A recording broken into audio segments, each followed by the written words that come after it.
Hello and welcome to the Vailrun Tapes. Every story here is true. It happened to a real person, and they wrote it down or said it out loud, so the rest of us would know. Tonight, I'll share a few of them with you. A lot of you come back here every night, and that means a lot to me. These stories stay with people. That's just what they do. Before we start, drop a comment and tell me where you're listening from tonight. I read all of them. And if you like these stories, a quick like and subscribe really help. Now get comfortable, take a slow breath, and let's begin.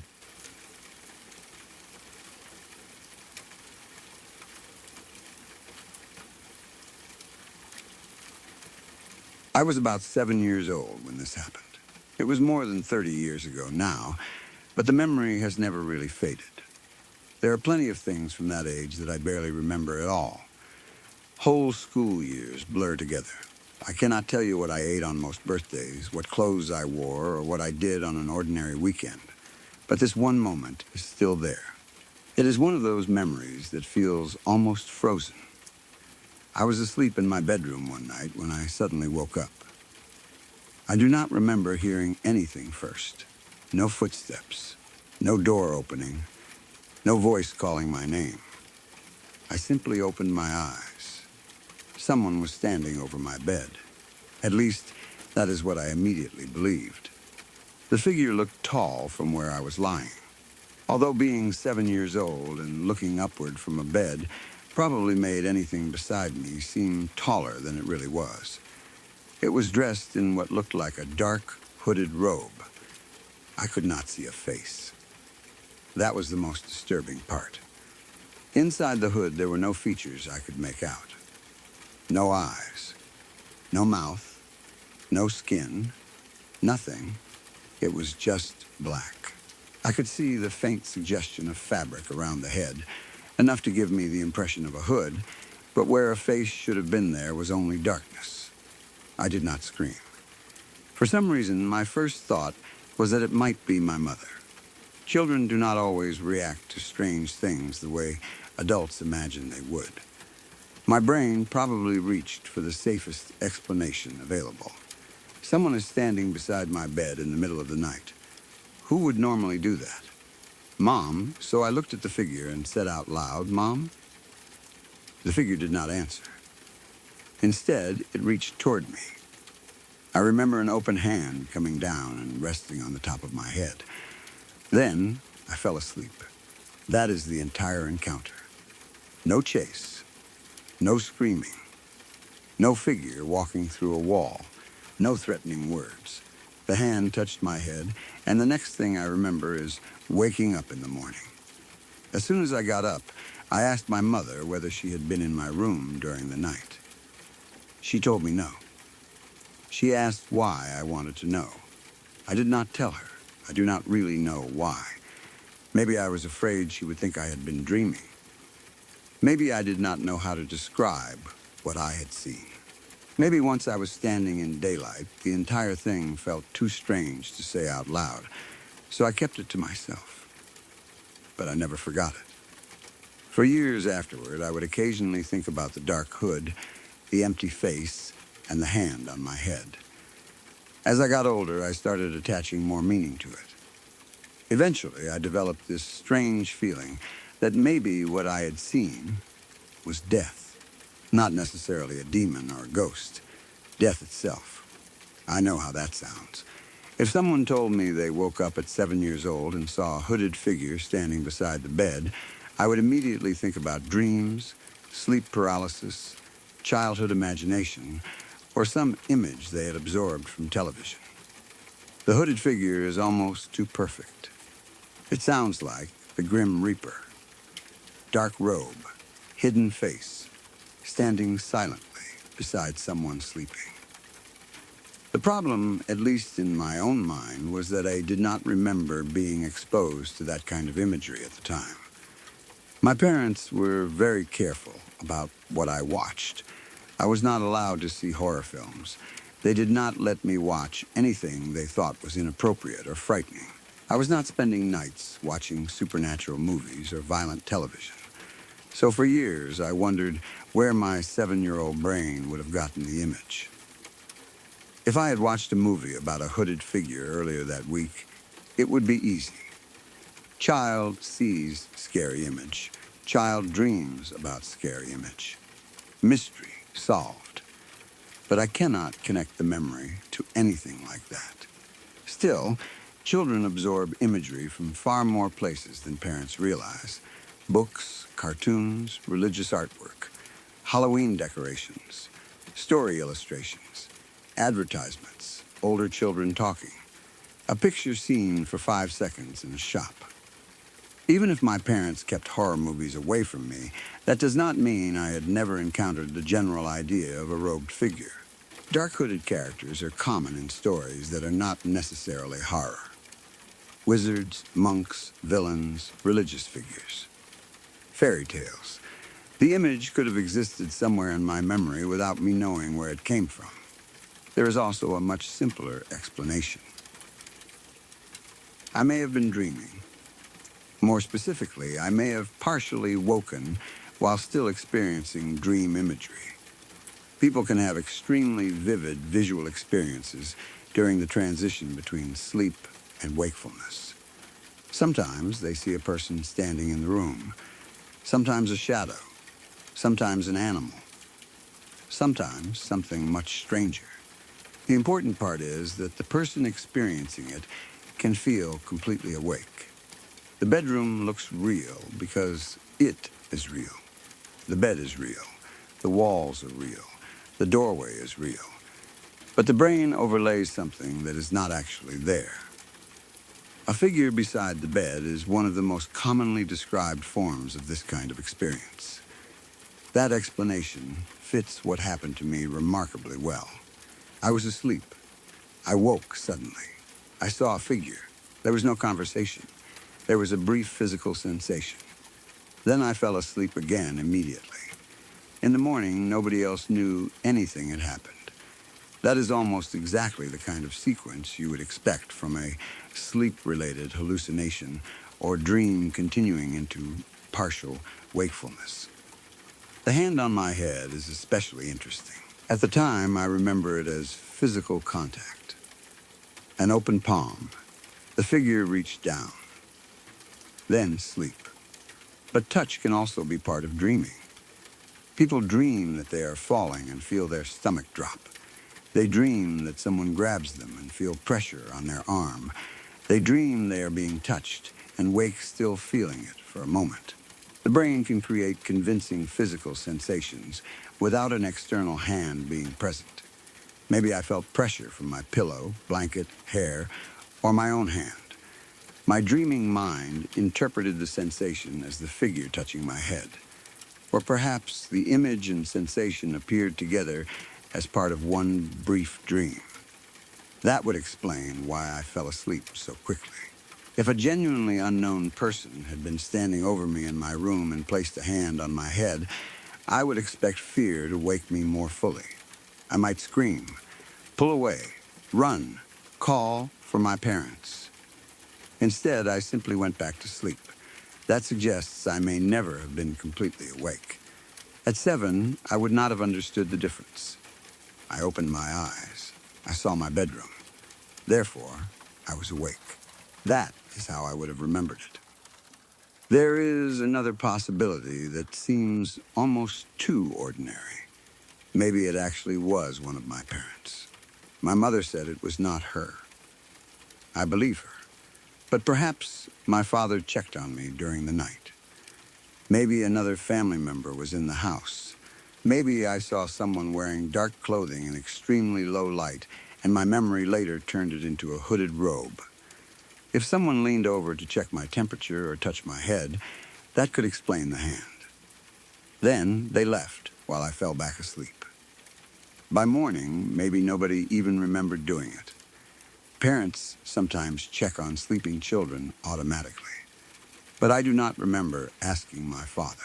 The figure also did not look like him to me. It did not look like a normal person at all. Still, darkness changes faces. If a person is standing between you and the darkest part of a room, their features can disappear completely. Hair, a dressing gown, or a blanket around the shoulders can create the impression of a hood. At 7 years old, waking suddenly, I could have transformed an ordinary silhouette into something much stranger. There may also have been nobody beside the bed at all. Clothes hanging from a door, a dressing gown, curtains, a chair with clothing piled over it, shadows from furniture. Children frequently turn these shapes into people at night. The difference is that I remember the figure moving. It reached down. That seems harder to explain with an object. But if I was dreaming, the movement is no problem. My brain could animate a completely ordinary shadow. It could also explain why the figure vanished from the story without me seeing it leave. I did not watch it walk away. I simply fell asleep. That missing ending is significant. There is no continuous sequence where I saw a figure enter, interact with me, and leave. There is only awakening, figure, touch, sleep, almost like a fragment of a dream. The memory itself is another thing I have to consider carefully. More than 30 years have passed. I remember it very clearly, but clarity does not guarantee perfect accuracy.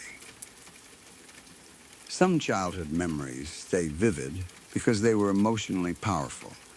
We replay them repeatedly. Every replay strengthens certain details. Sometimes it also changes them. Maybe the original figure was simply a dark person, shaped shadow. Years later, after learning what the Grim Reaper looks like, the memory gained a clearer hood. Maybe I always remembered the hood exactly as I do now. There is no way to know. Memory is not a video file stored untouched for decades. It is reconstructed every time we recall it. That does not mean the event was invented. It means details can become sharper, cleaner, or more symbolic over time. The idea that it was death may have influenced that process. Once, I started interpreting the figure that way. The robe and faceless darkness became more meaningful. Now, every time I remember it, I am not only remembering what 7-year-old me saw, I am also remembering decades of wondering whether death had visited my bedroom.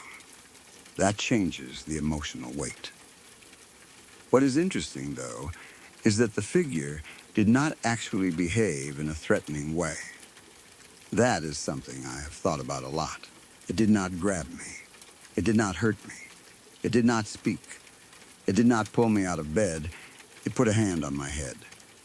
And I fell asleep. If I wanted to create a supernatural interpretation, it could almost be protective rather than threatening. A dark figure visits. A child mistakes it for his mother. It gently touches his head. The child sleeps. Nothing bad happens. That does not sound like something coming to kill me. The idea that it was death came from the appearance, not the behavior. The hood reminded me later of the way death is often portrayed. But the figure never carried a scythe. I did not see a skeleton. It never identified itself. There's actually nothing in the event that specifically connects it to death. That meaning came afterward. Maybe part of me found the idea compelling, because death is one of the few culturally familiar figures that fits a faceless, hooded person. The brain does not like unresolved images. It wants a label. Ghost, demon, angel, death. Once the label exists, the memory feels easier to understand. But naming something is not the same as identifying it. All I really saw was darkness shaped like a person. I have also wondered whether something about being 7 made the experience more intense. Children wake differently from adults. Their dreams can spill into waking perception more easily because they have less experience identifying those transitions. A child can wake from a nightmare and still believe something is inside the room. They may hear a voice from the dream, see a shape, feel something, then fall back asleep and remember the whole thing as having happened physically. That is not lying. The experience is real to them. If that is what happened to me, then 7-year-old me genuinely saw that figure.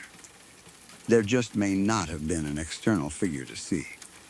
That explanation does not make the memory less strange. It actually makes me more interested in how convincing the brain can be. I remember saying, "Mom," out loud. Was that part of the dream too? Possibly. People talk in their sleep. I may have vocalized the word while still mostly asleep. Or maybe I really woke enough to speak. Sleep states are not simply awake or unconscious. There are intermediate stages. I could have been awake enough to see my actual bedroom and say one word, while still dreaming enough to perceive a person who was not there. Then the hand sensation happened, and I slipped back into sleep. That is probably the explanation I find most convincing now. But there are still details that resist being comfortably dismissed.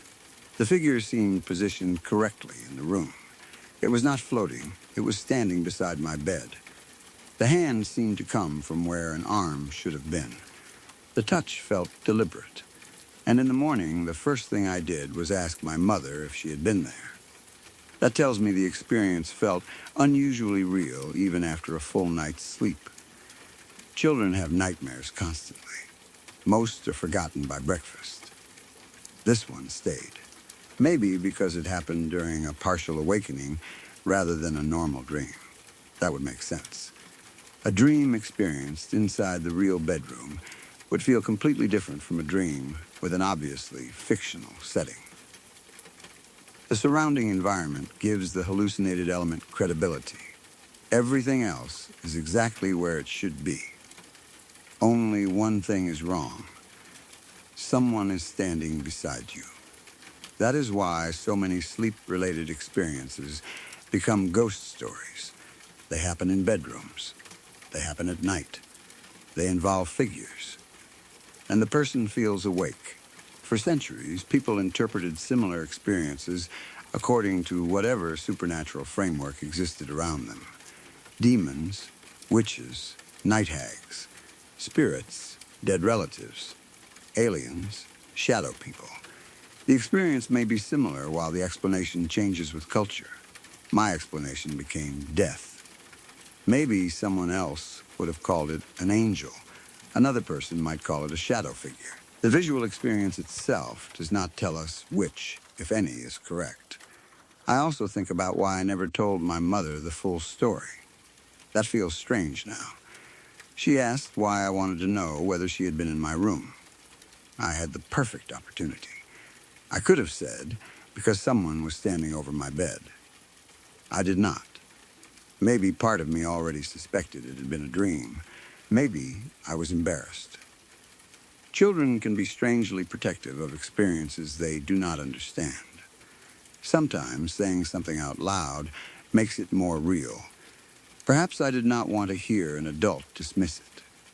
If my mother laughed or told me I had dreamed it, the experience would suddenly belong to her explanation instead of mine.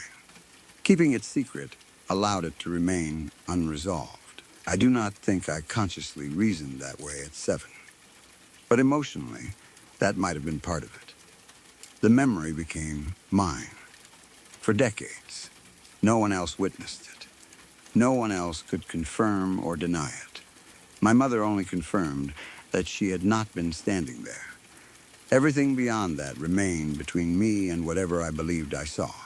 I have sometimes wondered whether my mother might actually have checked on me and forgotten. It was one night more than 30 years ago. She may have been tired.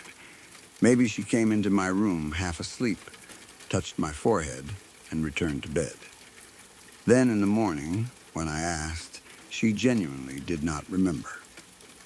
Parents do repetitive nighttime things without forming strong memories. If I had been sick, maybe she checked whether I had a fever. That would even explain the palm on my head perfectly. But I do not remember being ill. And if she had been wearing ordinary sleep clothes, why did I see a black hood? Darkness, sleep, memory, all of those could transform her appearance. It is possible. It would be almost funny if, after 30 years of wondering whether death visited me, the answer was simply my tired mother checking whether I was warm. I would happily accept that. But I can only go by what she told me the next morning. She said she had not been there. So I leave that possibility open, but unconfirmed. The fact that nothing similar ever happened again also matters. I did not continue seeing hooded figures. I did not develop a pattern of waking to people standing over me. No strange presence followed me through childhood. Nothing happened afterward that clearly connected back to that night. If something supernatural had deliberately visited me, it apparently came once, touched my head, and never returned. That is possible within a supernatural interpretation, but it gives us nothing to test. A one-time sleep event fits just as well and requires fewer assumptions. That is where I usually land now. Probably sleep, possibly a shadow, maybe some real person I misidentified. But I cannot make myself say with complete confidence that I know. The emotional memory is too strong. Even now, if I picture the room, I can place the figure beside the bed. I can remember the blackness where the face should have been. I can remember myself saying, "Mom," and I can remember that hand, not grabbing, not striking, just resting on the top of my head. Then, nothing. Morning, that transition is almost more unsettling than if I had run away. Why did I fall asleep immediately? If I was terrified, how could my body simply switch off? That is one of the strongest reasons I think I was still partly dreaming. But the child in the memory did not feel like he was dreaming. He accepted the touch. Maybe because he still thought it was his mother. Maybe because whatever fear I should have felt was muted by sleep. Or maybe that is simply where the dream ended. I know the story sounds almost too symbolic. A child wakes. A faceless figure in a black hood stands over him. He calls for his mother. The figure places a hand on his head. He sleeps. Years later, he wonders whether death visited him. If I were writing fiction, I would probably say it was too obvious. But real memories do not care about cliche. Sometimes something happens that resembles an image people have been telling stories about for hundreds of years. That similarity does not prove the supernatural interpretation. It only makes the experience harder to forget. I think that is what happened here. I had one very vivid nighttime experience when I was 7. It happened at exactly the age and time when sleep-related hallucinations, dreams, shadows, and childhood imagination could all combine into something completely convincing. I did not have horror films filling my head, but I did not need them. The brain is capable of creating frightening images without outside help. And a hooded human shape is simple enough that it could come from almost anywhere. Still, I understand why 7-year-old me asked for my mother. The figure was close enough that I assumed it had to be someone who belonged there. I understand why adult me eventually thought of death. There was no face to identify, no explanation, only a dark hood. For more than 30 years, that has been the part that survived. I do not tell myself anymore that death definitely visited me. There is no evidence for that. Nothing about the experience proves anything supernatural. A sleep-related event explains almost everything, including why I fell asleep instantly afterward. But explanations do not always erase memories. Sometimes you can understand how something may have happened and still feel the same chill when you picture it.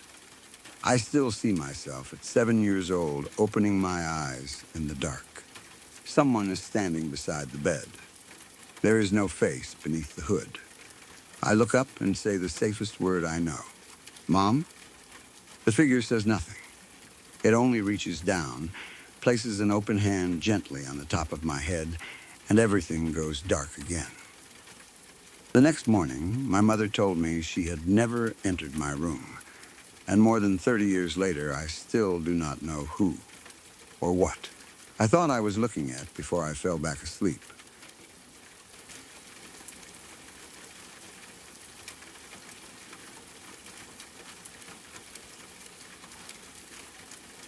When I was in my late teens, I lived in a house that had never really felt haunted. That is probably important to say first. There was no long history of everyone being afraid of the place. Nobody avoided certain rooms. We did not constantly hear footsteps or see people standing in hallways. It was just our house. Normal, familiar, safe. That is one reason the few strange things that happened there stood out so much. For a period of time, I developed a habit of waking up at almost the same time during the night. I cannot remember the exact minute anymore, because this happened years ago, but it was somewhere just before 3 in the morning. If I had to guess, I would say around 2:55 a.m. It happened often enough that I noticed the pattern. I would go to sleep normally, then suddenly wake up around that same time. There was not usually anything dramatic that woke me. No loud noise. No nightmare that I can remember. I would simply open my eyes and realize I was awake again. At first, I did not think much about it. People wake up during the night all the time. Sleep happens in cycles, and if your schedule is consistent enough, it is not that unusual to partially wake at similar points each night. Maybe I was reaching a lighter stage of sleep around 2:55. Maybe there was some regular sound outside that I did not consciously notice. A car passing, heating turning on, pipes moving. Someone in the house using the bathroom. Anything could have caused it. So I never thought the time itself was paranormal. It was just annoying. One particular night, I woke up at that familiar time again. The room was dark. I was tired.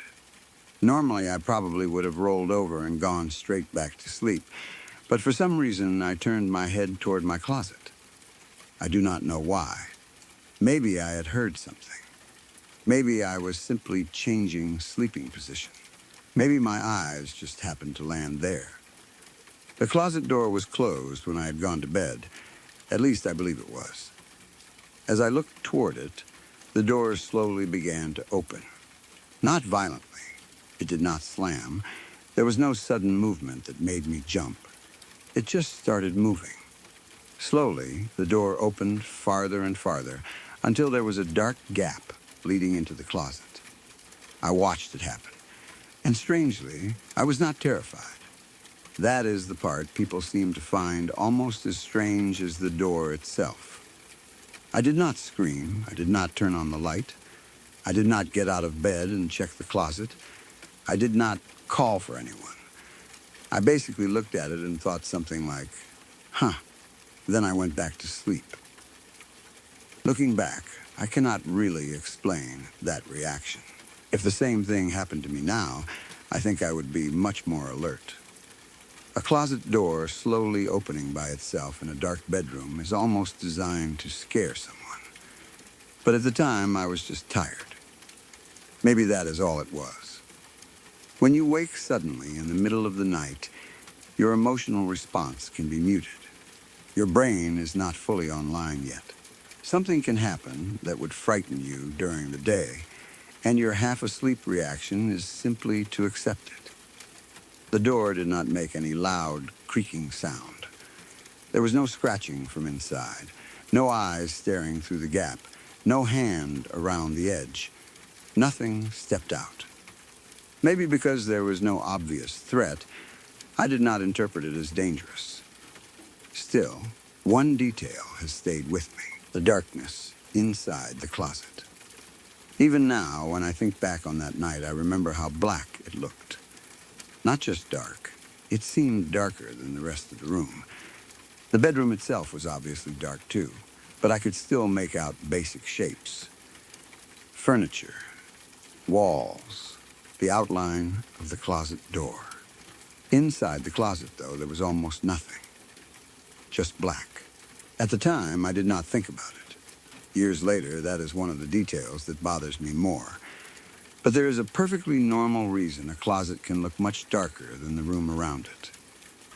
A bedroom at night still gets small amounts of ambient light, moonlight, streetlights, a digital clock, light leaking under a door. Even your eyes adapting to darkness can allow you to make out large objects. A closet is different. It is an enclosed space with no windows. If the door opens, you are looking into an area that may receive almost no direct light at all. The contrast between the dim room and the unlit closet can make the interior look unnaturally black. It is the same reason a doorway into a dark basement can look like a solid rectangle of darkness, even when the room you are standing in is also poorly lit. So the darkness itself does not necessarily mean anything. But memory has a way of giving certain details more weight over time. The more I think about that door opening, the more I remember that black space behind it. The obvious question is what caused the door to move. There are several normal possibilities. The simplest is that the closet door was never completely latched. Maybe it had been sitting slightly under tension. Old doors can shift. Wood expands and contracts. The hinges might have been uneven. If the floor was not perfectly level, gravity could slowly pull the door open once the latch was loose. A small change in air pressure could do the rest. If someone elsewhere in the house opened or closed another door, the pressure difference might have been enough to move mine.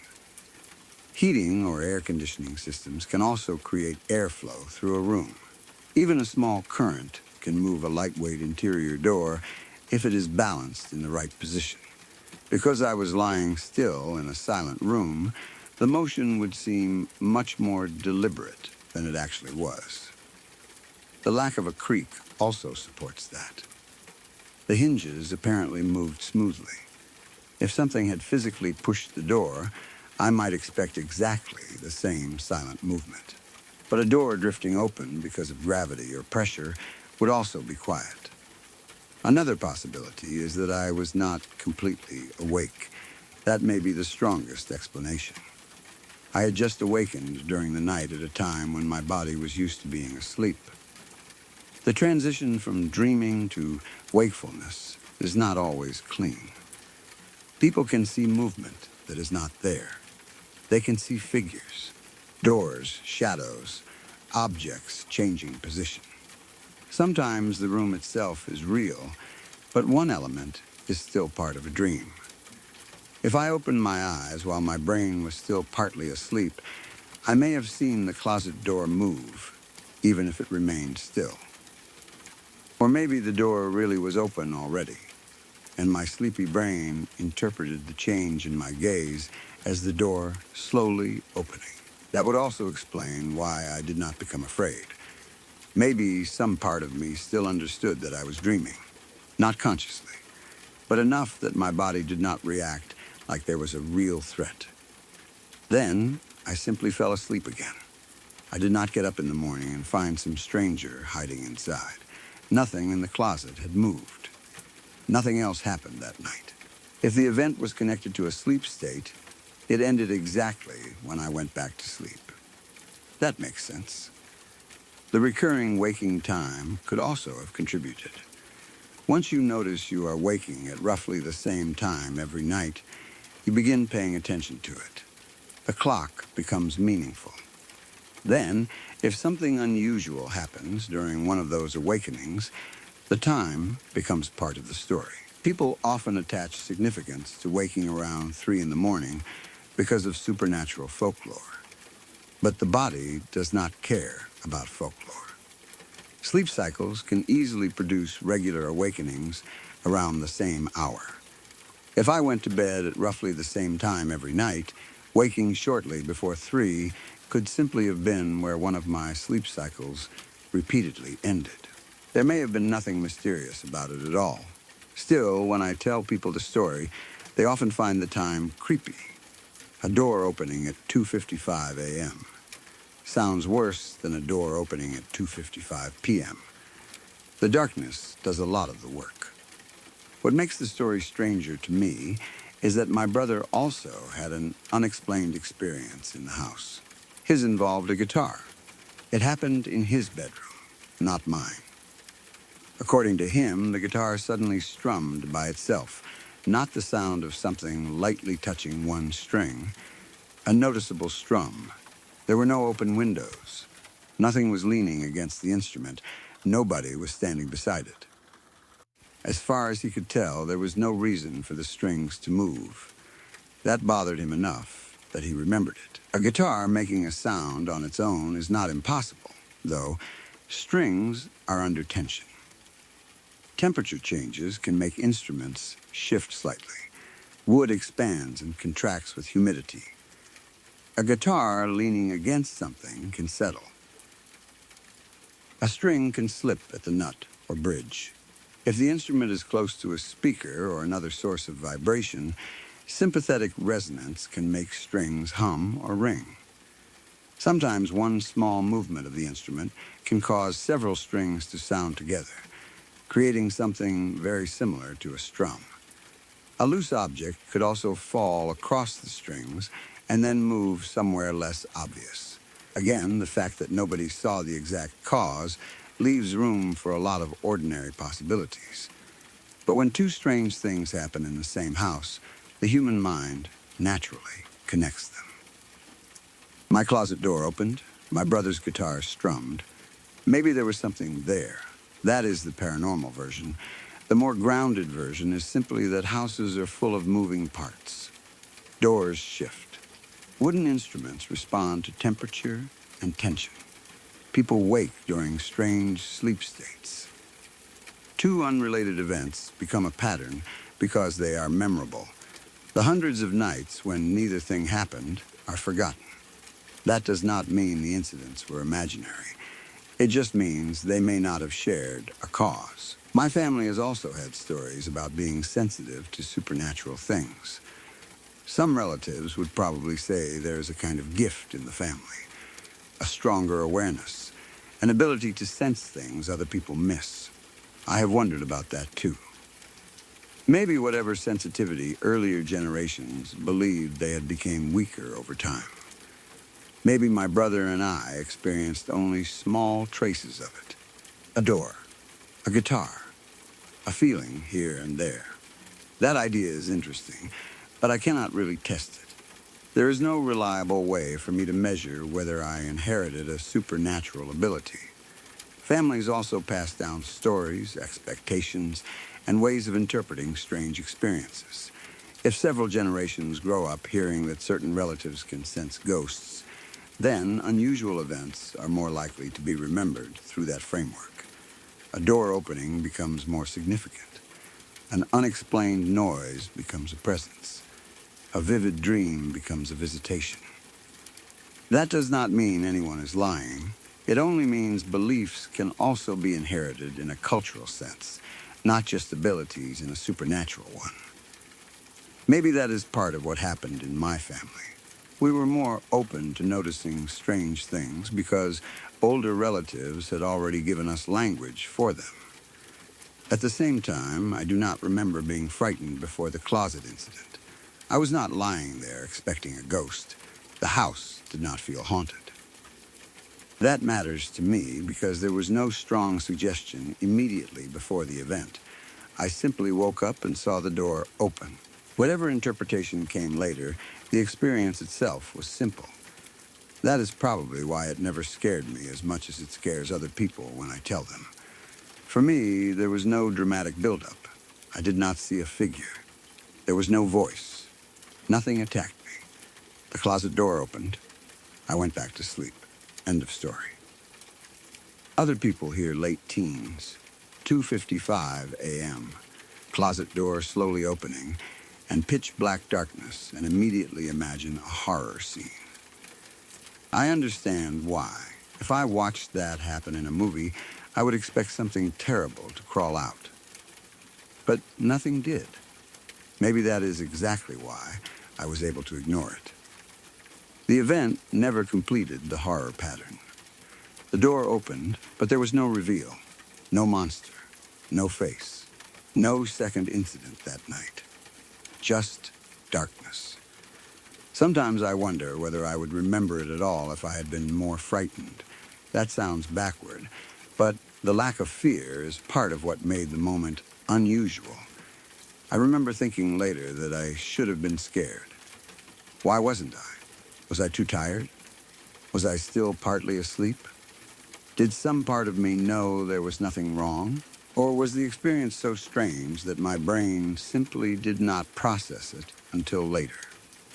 People can have delayed reactions to unexpected events. In the moment, you accept what is happening.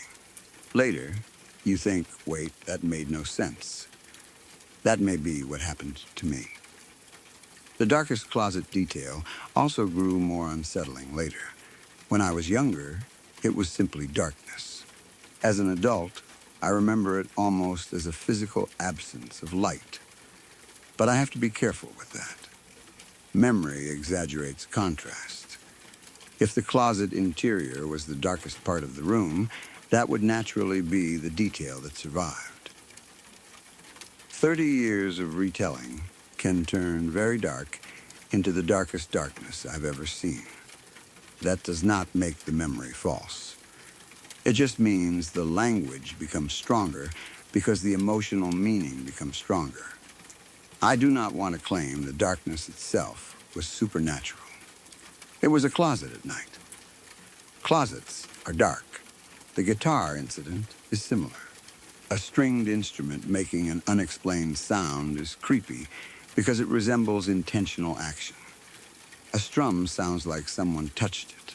A door opening looks like someone pushed it. Both events imitate human behavior. That is what makes them uncomfortable. If the wall had simply made a popping noise, nobody would care. If the guitar string had slowly gone flat, nobody would remember. Instead, the events looked and sounded as if an invisible person had interacted with something. That impression is powerful even when there are mechanical explanations. Humans are very sensitive to agency. Something moves, so something must have moved it. Something makes a musical sound, so someone must have played it. But nature does not need intention. Air pressure can open a door. Tension can make strings sound. The effect can look deliberate even when the cause is not.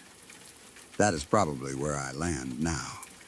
I do not think I have enough evidence to say the house was haunted. In fact, almost everything about the house argues against that. It never felt wrong. We did not have repeated disturbances. No one was harmed. There were no consistent apparitions, no cold spots, no voices, no objects flying around. Just a few isolated events over years of living there. A truly active haunting, if such things exist, would presumably produce more than that. The closet incident may have been nothing more than a door moving while I was half awake. My brother's guitar may have responded to physical tension or vibration. Two strange but ordinary events. That is enough. But I also understand why people get creeped out when I tell them. The image is stronger than the explanation. A teenager wakes at the same time every night. One night, just before 3, he turns toward the closet. The door slowly opens without making a sound. Inside is complete blackness. He watches, then goes back to sleep. Later, his brother hears a guitar strum in another room when nobody is touching it. It sounds like the start of something. But nothing ever started. That may actually be what makes it linger. There was no explanation, but there was also no ending. No moment when I could say, oh, it was the air conditioner. No loose hinge discovered the next morning. No brother admitting he pushed the door. No object found against the guitar strings. The event simply happened and then disappeared back into ordinary life. I think most unexplained experiences are probably like that. Not dramatic enough to prove anything, just strange enough that they stay in your memory. You can build a supernatural story around them if you want. Or you can accept that houses, instruments, sleep, and perception sometimes create coincidences we never manage to reconstruct. Either way, the original moment remains unchanged. I woke up at the same recurring time I had been waking for weeks. I turned my head. The closet door began to open. I watched the gap widen. There was no creak, no movement inside, no eyes looking back. Nothing except a darkness, deeper than anything else in the room. For whatever reason, teenage me simply looked at it, decided it was not worth losing sleep over, and closed my eyes again. Maybe that reaction is proof that I was only half awake. Maybe the door opened because of pressure or gravity, and my tired brain correctly understood there was no danger. Maybe the entire movement was part of a dream layered over my real bedroom. All of those explanations are more reasonable than assuming something invisible was standing inside the closet. But even now, the memory comes back whenever someone asks whether anything strange ever happened in that house. I always think of that door first. Not because it terrified me then. It did not. It is stranger than that. I watched something happen that I could not explain, in a house that had never given me any reason to be afraid, and somehow my reaction was to roll over and go back to sleep. Years later, other people hear the story and ask how I possibly stayed in that room. I do not know. Maybe because there was nothing there. Maybe because I was too tired to care. Or maybe because whatever made that closet door slowly open at roughly 2:55 in the morning never did anything except reveal a square of absolute darkness and let me go back to sleep.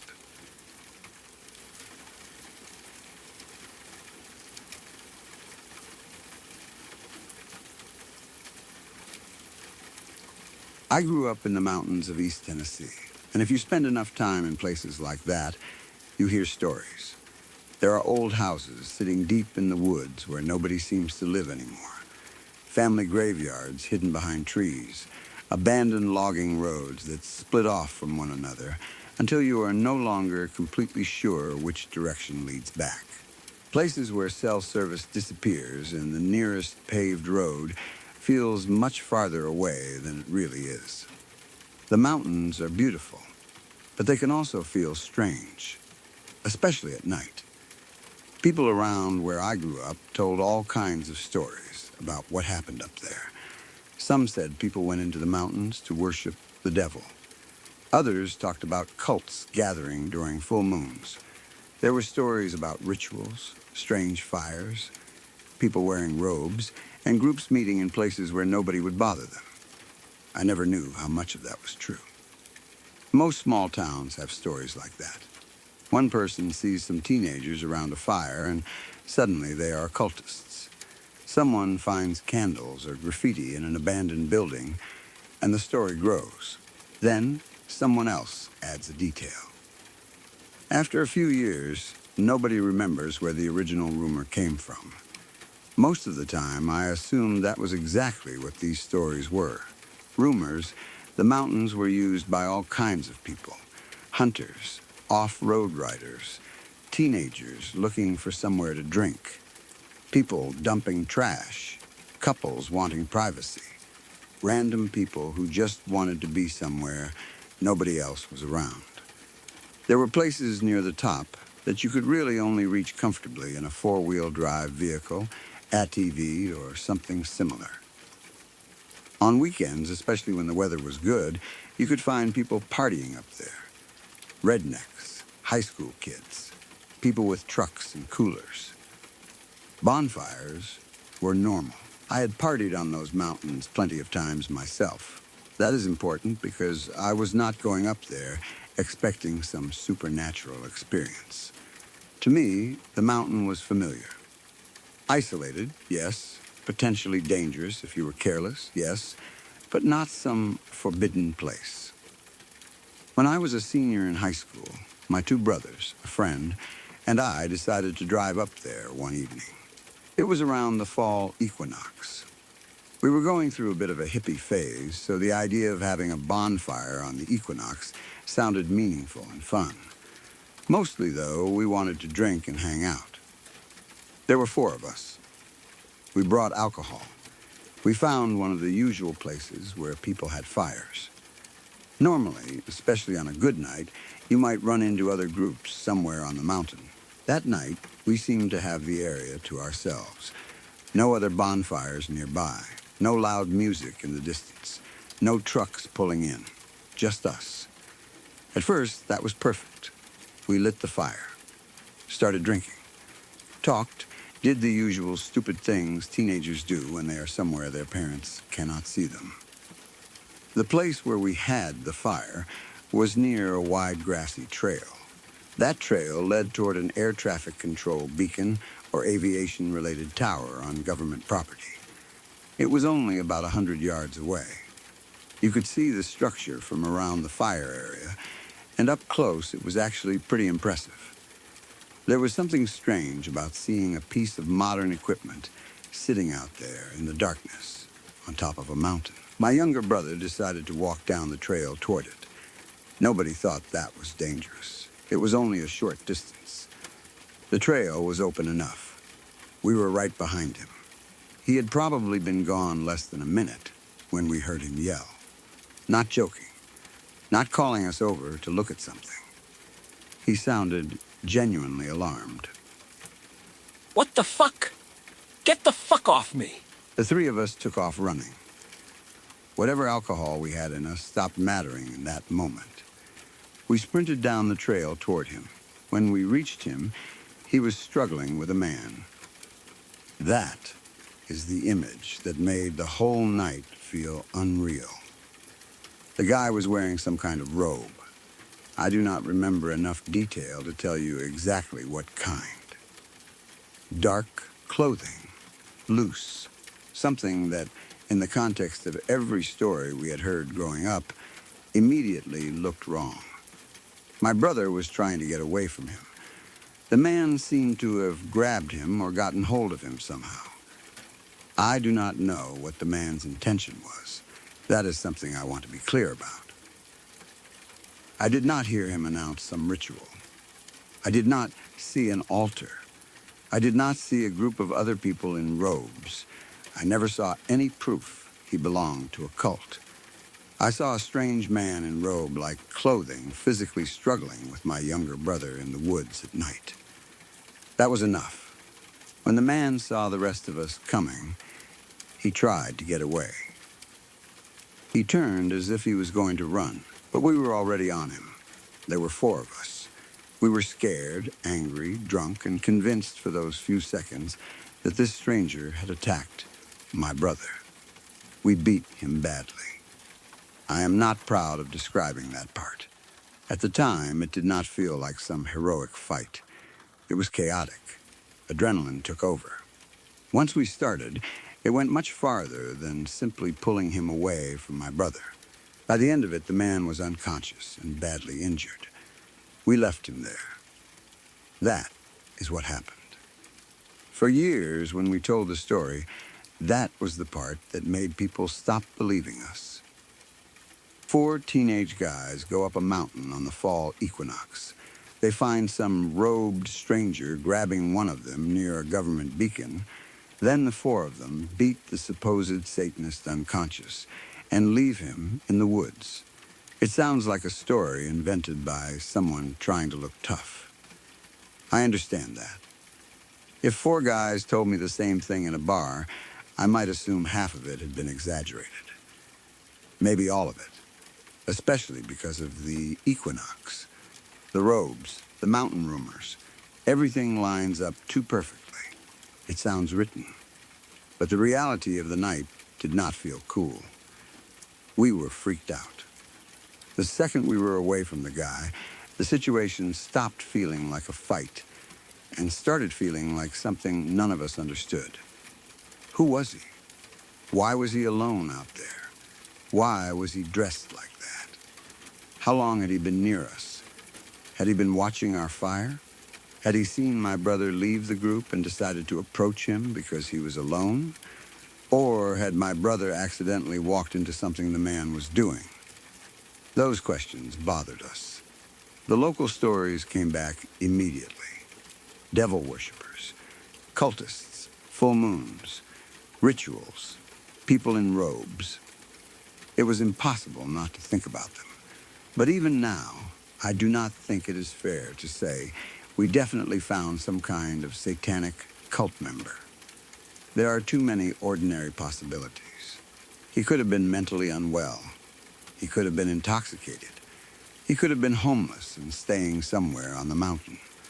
He could have been wearing a cloak, long coat, blanket, poncho, or some other piece of clothing that looked like a robe at night. Maybe he belonged to some harmless spiritual group. Maybe he was doing some private ritual that had nothing to do with harming anyone. Maybe he was simply a dangerous individual who happened to be dressed strangely. The part that mattered was that he got physical with my brother. Whatever his beliefs were, that made him a threat in that moment. I have wondered a lot about what happened before we arrived. My brother was only gone for less than a minute. That means the man had to already be close. He did not have time to walk from far away after my brother reached the beacon. So either he was somewhere beside the trail, hiding in the dark, or he was already near the structure. That realization bothered me afterward. We had been sitting around the fire thinking we were alone. Maybe we were not. The man could have been watching us for a while. Or maybe he was just as surprised to see my brother as my brother was to see him. The darkness makes every possibility more dramatic. A person standing 20 yards away behind trees can be completely invisible from a campfire because your eyes are adjusted to the flames. The fire actually makes it harder to see into the darkness around you. Someone could have been nearby without us noticing. That does not require anything supernatural or organized. Just one person in the woods. I have also wondered whether the alcohol affected what we saw. We had been drinking. I cannot honestly tell the story without admitting that. Alcohol affects judgment, memory, perception, aggression, reaction time. It is possible some details became exaggerated in our minds because we were intoxicated and frightened. Maybe the clothing was less dramatic than I remember. Maybe the struggle was shorter. Maybe the man did not look as strange as he seemed under weak light. But all four of us agreed on the basic event. My brother was yelling for someone to get off him. We ran over. There was a stranger physically interacting with him. The man wore unusual dark clothing. He tried to leave when we approached. Those parts were real enough to us. What we did afterward is harder to think about. At the time, the fight felt justified because we believed we were protecting my brother. But once the man was unconscious, leaving him there was dangerous. He could have died. Maybe he was seriously injured. Maybe he woke up later and made it down the mountain. I never found out. That uncertainty is not something I think of as exciting. It is one of the darker parts of the memory. Teenage fear can turn into violence extremely quickly. We did not stop and ask questions. We did not restrain him and call authorities. We reacted. Then, we left. I can understand why we reacted the way we did without pretending every part of it was right. The event also changed how I thought about all those local legends. Before that night, the stories about people going into the mountains for rituals were entertainment. Afterward, they felt more possible. Not because I suddenly believed every rumor, but because I had seen firsthand that people really did go into those mountains at night for reasons I did not understand. You could drive up thinking you knew everyone who used the place. Then a complete stranger could appear out of the dark. That alone was enough. The mountains are large. Logging trails connect to other trails. There are private properties, government sections, forgotten roads, old clearings, and places where someone could camp for days without being seen. People can do strange things in isolated places because isolation gives them privacy. That does not mean Satanists. It just means you do not always know who else is around. I think that is what scared us more than anything. We had always treated the mountain as our place. We went up there to party. People we knew went up there. Local teenagers used the same spots. Suddenly, we were reminded that we did not own any of it. There could be people up there who did not want to be found. The air traffic beacon also made the scene feel stranger. It was government property, a maintained piece of infrastructure, not some abandoned church or ruined cabin. You would think that would make the area less creepy. Instead, it created this weird contrast.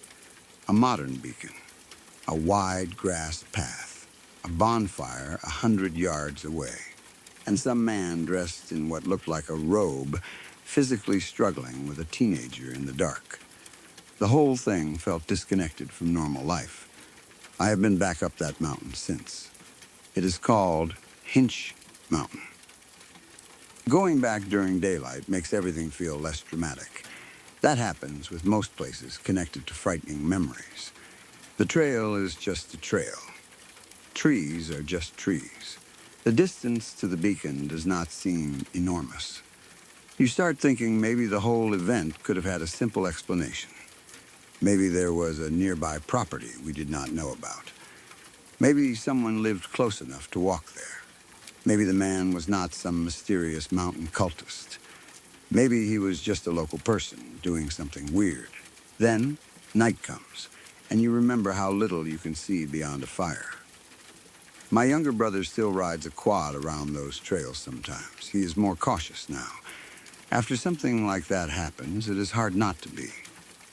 He sometimes carries a firearm while riding, but I do not see that as proof the mountain is full of supernatural threats. If anything, the experience taught us the opposite. The danger we encountered looked human. That is more believable, and in some ways, more worrying. There was no ghost, no monster, no demon appeared. There was a person we did not know, a person who was close enough to our campsite to reach my brother in under a minute. That is what stays with me. I have tried to figure out whether the fall equinox meant anything. Maybe the man was there specifically because of the date.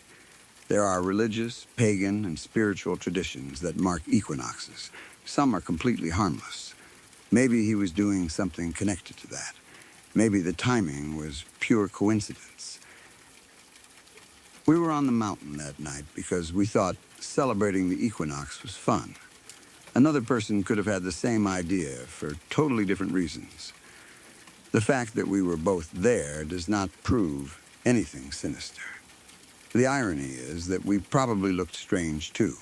A group of teenagers drinking around a bonfire on a mountain because it was the fall equinox. If someone had seen us from a distance, they might have gone home telling people about some ritual they witnessed. That is how legends start. Perspective changes everything. Maybe the man was exactly what the rumors said. Maybe not. We never got an explanation because we never had a conversation with him. Fear removed that possibility. The local stories filled the empty space afterward. That is something I understand better now. When people encounter something unexplained, they use whatever story already exists. In one area, a strange person in the woods becomes a cultist. Somewhere else, they become a witch, a ghost, a drug dealer, a fugitive, a cryptid. The basic event may only be, I saw someone strange where I did not expect another person to be. The culture around the place supplies the rest. Our culture supplied devil worshippers. But I do not need any of that to make the incident frightening. Forget the robe. Forget the equinox.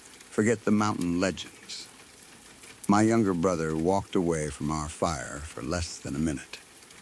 Then we heard him scream for someone to get off him. That alone is enough. When we reached him, a stranger was there. That is the story. Everything else is context.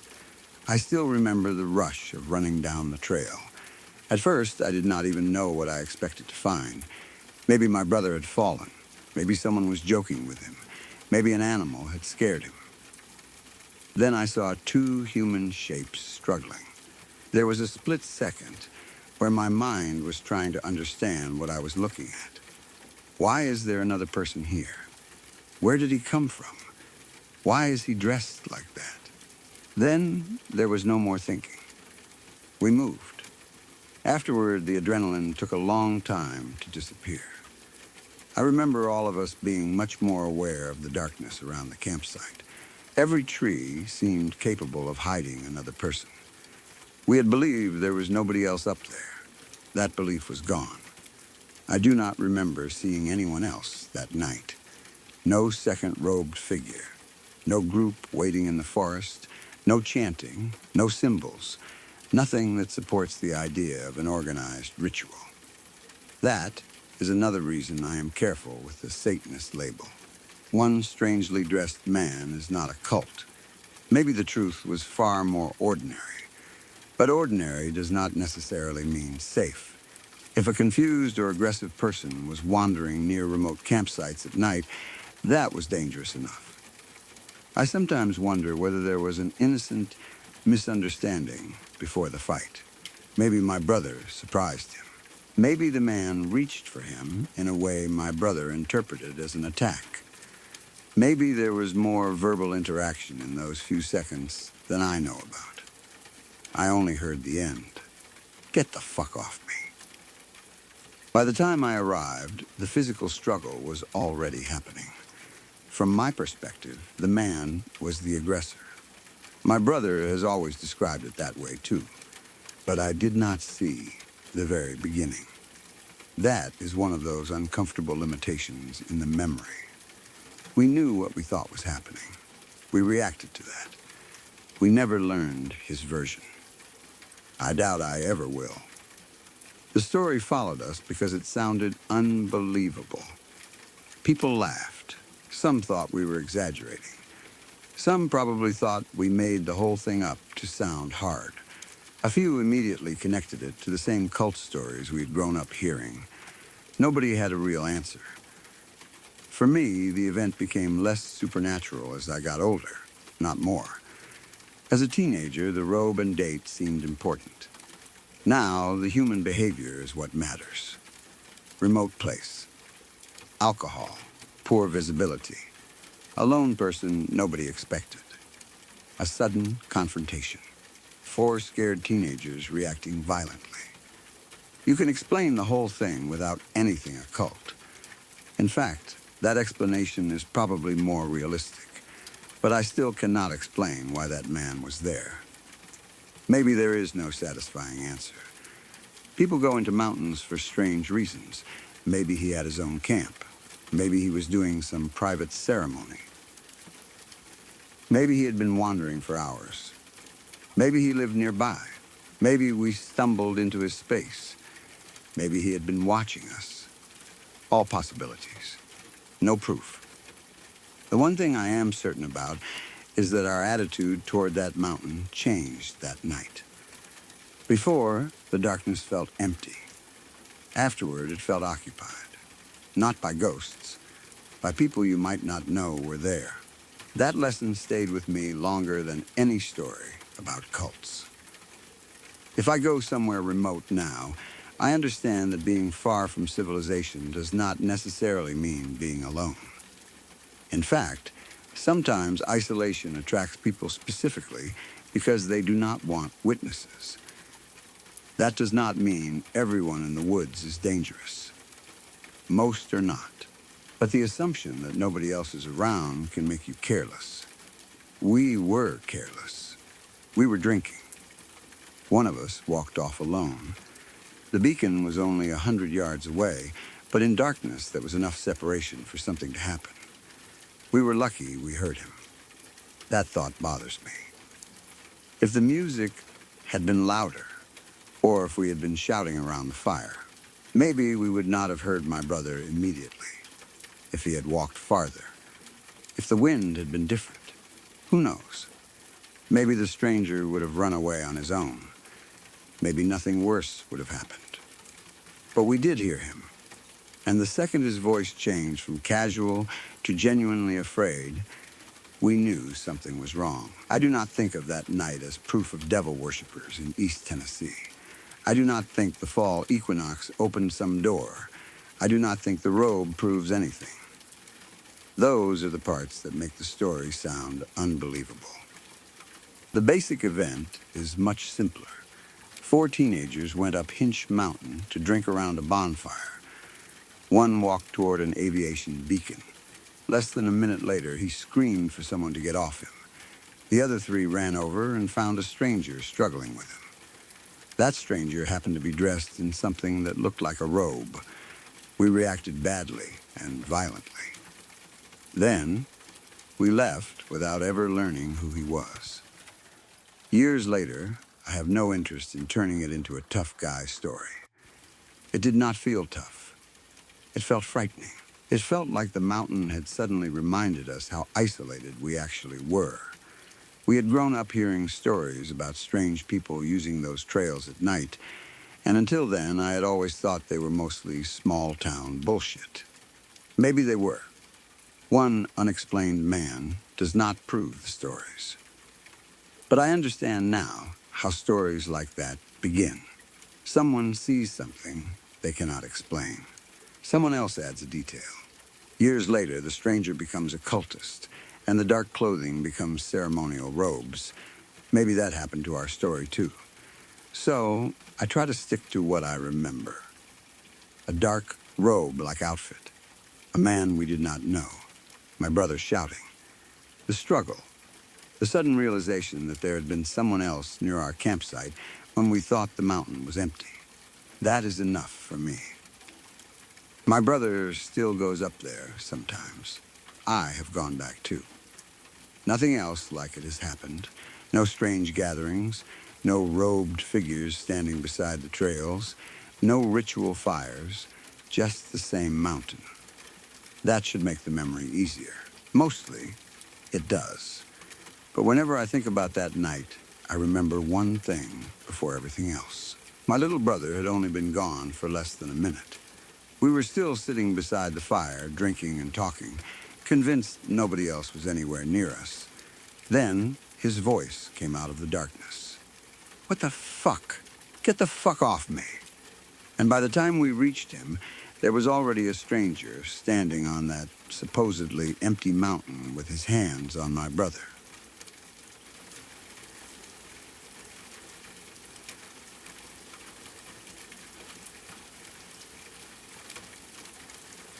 Quick pause, then we're right back. A lot of people watch one story and leave, but some stick around.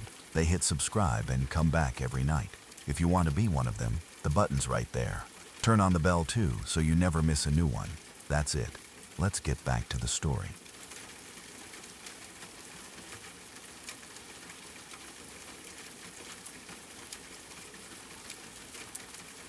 This happened about 10 years ago, when I was around 7 years old. As a kid, I was afraid of the usual things. Ghosts, monsters, dark rooms. Being alone in parts of the house when everyone else was somewhere far away. I do not think my fear was extreme, but it definitely affected how I behaved. My father worked nights back then, and usually came home at around 7 in the morning. I tended to wake up earlier than everyone else. My mother and sisters would still be asleep, but I would already be lying there awake. Normally, I would wait for my dad to get home before I went downstairs.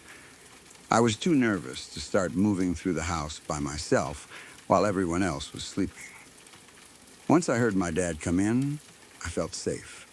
Then I could get up, go downstairs, get breakfast, watch television, or whatever else I wanted to do. That was my routine. I shared a bedroom with my twin sister. Her bed was close to the bedroom door.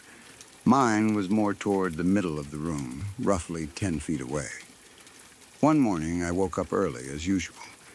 The strange thing about this story is that it did not happen in darkness. It was not 3 in the morning. There was no storm. The room was not filled with creepy shadows. The sun was already out. The house was bright. It was broad daylight. That detail has always mattered to me, because even as a child, I associated ghosts and monsters with darkness. If I had woken up at night and seen something in the doorway, I could understand how fear might turn a shadow into a person. This happened in the morning. I was lying awake in bed, waiting for my dad to come home. My twin sister was still asleep beside the door. The bedroom door was almost closed, but not completely. There was a small crack between the edge of the door and the frame. I could see that narrow opening clearly from my bed. I was not staring at it because I expected anything. I was just awake. Then something appeared in the gap, a black figure. It looked like a silhouette. I could not make out a face. I could not see clothing clearly. It was just the dark shape of someone standing on the other side of the door.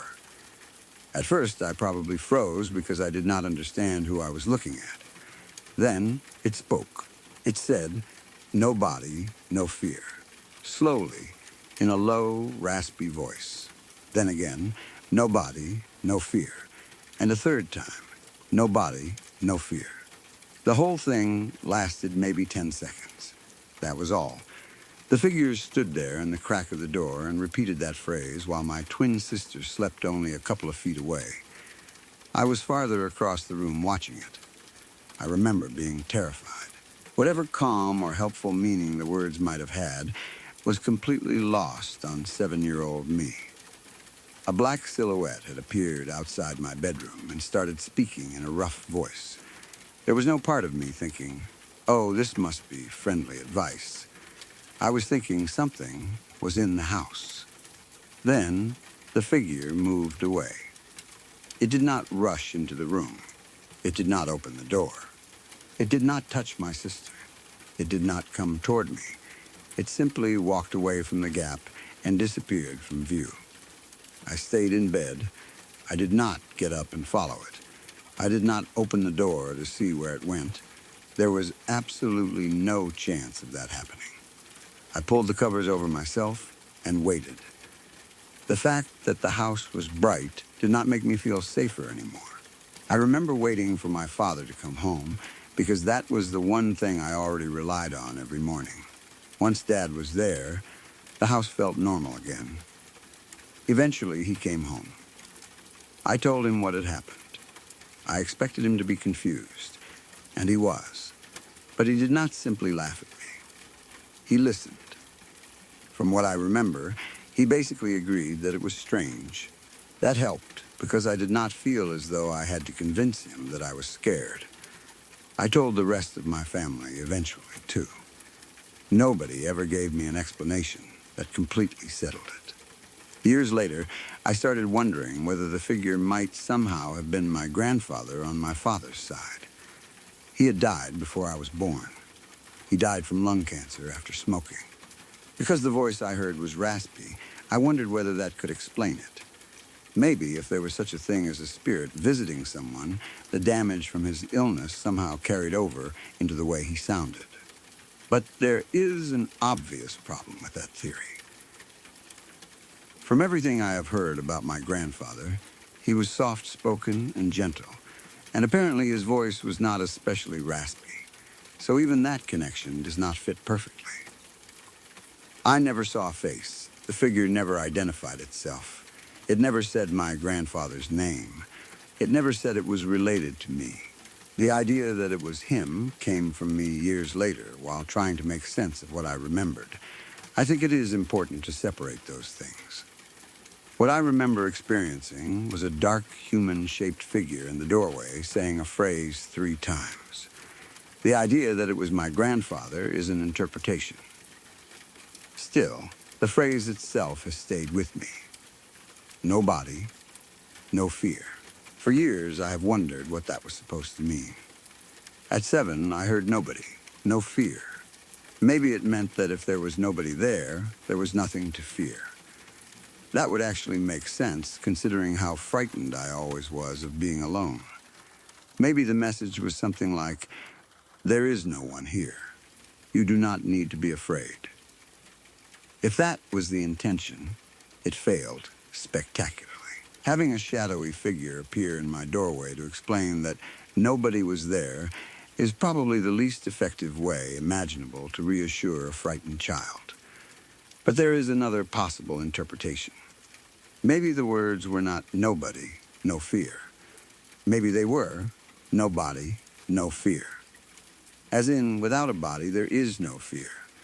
That sounds more philosophical and much stranger.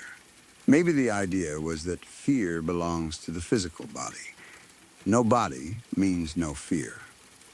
Death removes fear. A spirit has no body, therefore it has nothing to fear. That interpretation is exactly the kind of thing that can become disturbing once you are older. But I do not know whether the phrase was actually separated that way.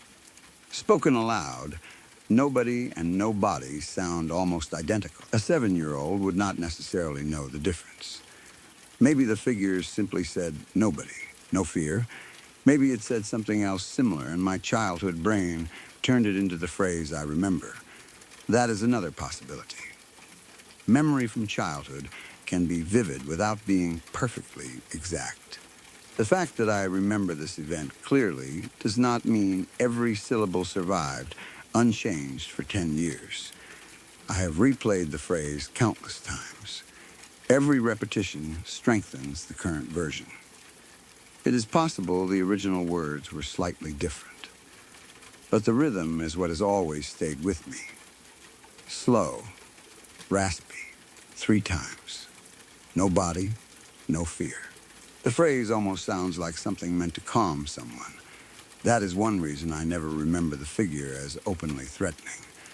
It did not rush toward me. It did not say it would hurt me. It did not threaten my sister. It did not tell me to follow it. It simply appeared, spoke, and left. From that perspective, the figure's behavior was strangely passive, maybe even gentle. The terror came mostly from what it looked like. A dark silhouette speaking from a nearly closed doorway is frightening regardless of the words. There are several normal explanations I have considered. The strongest is probably some kind of sleep-related experience. Even though I remember being awake, I had only recently woken up. People can experience extremely vivid images and sounds while coming out of sleep. Sometimes they see someone in the room. Sometimes they hear voices. Sometimes both happen together. These experiences can be completely convincing because the real bedroom is still visible. The person is not dreaming of being in another place. They see the actual wall, actual door, actual bed, actual daylight. Then the brain adds something that is not physically there. That explanation fits a lot of my experience. I had just awakened. I was still lying in bed. I saw a human-shaped figure. It spoke. It disappeared. Nothing physical was left behind. Nobody else saw it. My twin sisters slept through the entire event, despite being much closer to the door than I was. That last point is especially important. If a real person had stood 2 feet from her and spoken 3 times in a raspy voice, you might expect her to wake up. Not definitely. Children can sleep through a surprising amount, but it would be reasonable to expect some reaction. She gave none. If the voice existed only in my perception, her sleeping peacefully makes complete sense. The broad daylight does not rule out a waking hallucination either. Sleep-related visual experiences are not limited to darkness. People often associate them with dark bedrooms because that is when most people sleep, but the brain can produce vivid imagery after sunrise, too. If I woke early enough and was still transitioning out of sleep, daylight would not necessarily prevent anything. It might even explain why the figure appeared only as a silhouette. The hallway behind the door may have been darker than my bedroom. If my room was brightly lit by morning sun while the hall remained shaded, a real object outside the door could appear completely black by contrast. Maybe there was actually someone there. My mother, one of my sisters, my father, if he had gotten home earlier than I realized. A coat hanging somewhere. A shadow created by the door. The strong backlighting could erase facial details. Then my half-awake brain could transform that ordinary shape into a figure. The voice is harder to explain with a simple shadow. But again, if I was partly dreaming, sound could have been added. Another possibility is that somebody in the house really was speaking. Maybe my mother talked in her sleep. Maybe one of my sisters said something. Maybe a television or radio was playing somewhere. The words could have reached me in an unclear form. My brain might have attached the voice to the silhouette. Sound localization is not perfect, especially when you are waking. A voice from down the hallway can feel as though it is directly outside the door. The phrase might have been something completely ordinary that I misheard. No more, no fair. Go back, don't fear. Anything, once the words became meaningful, my memory kept that version.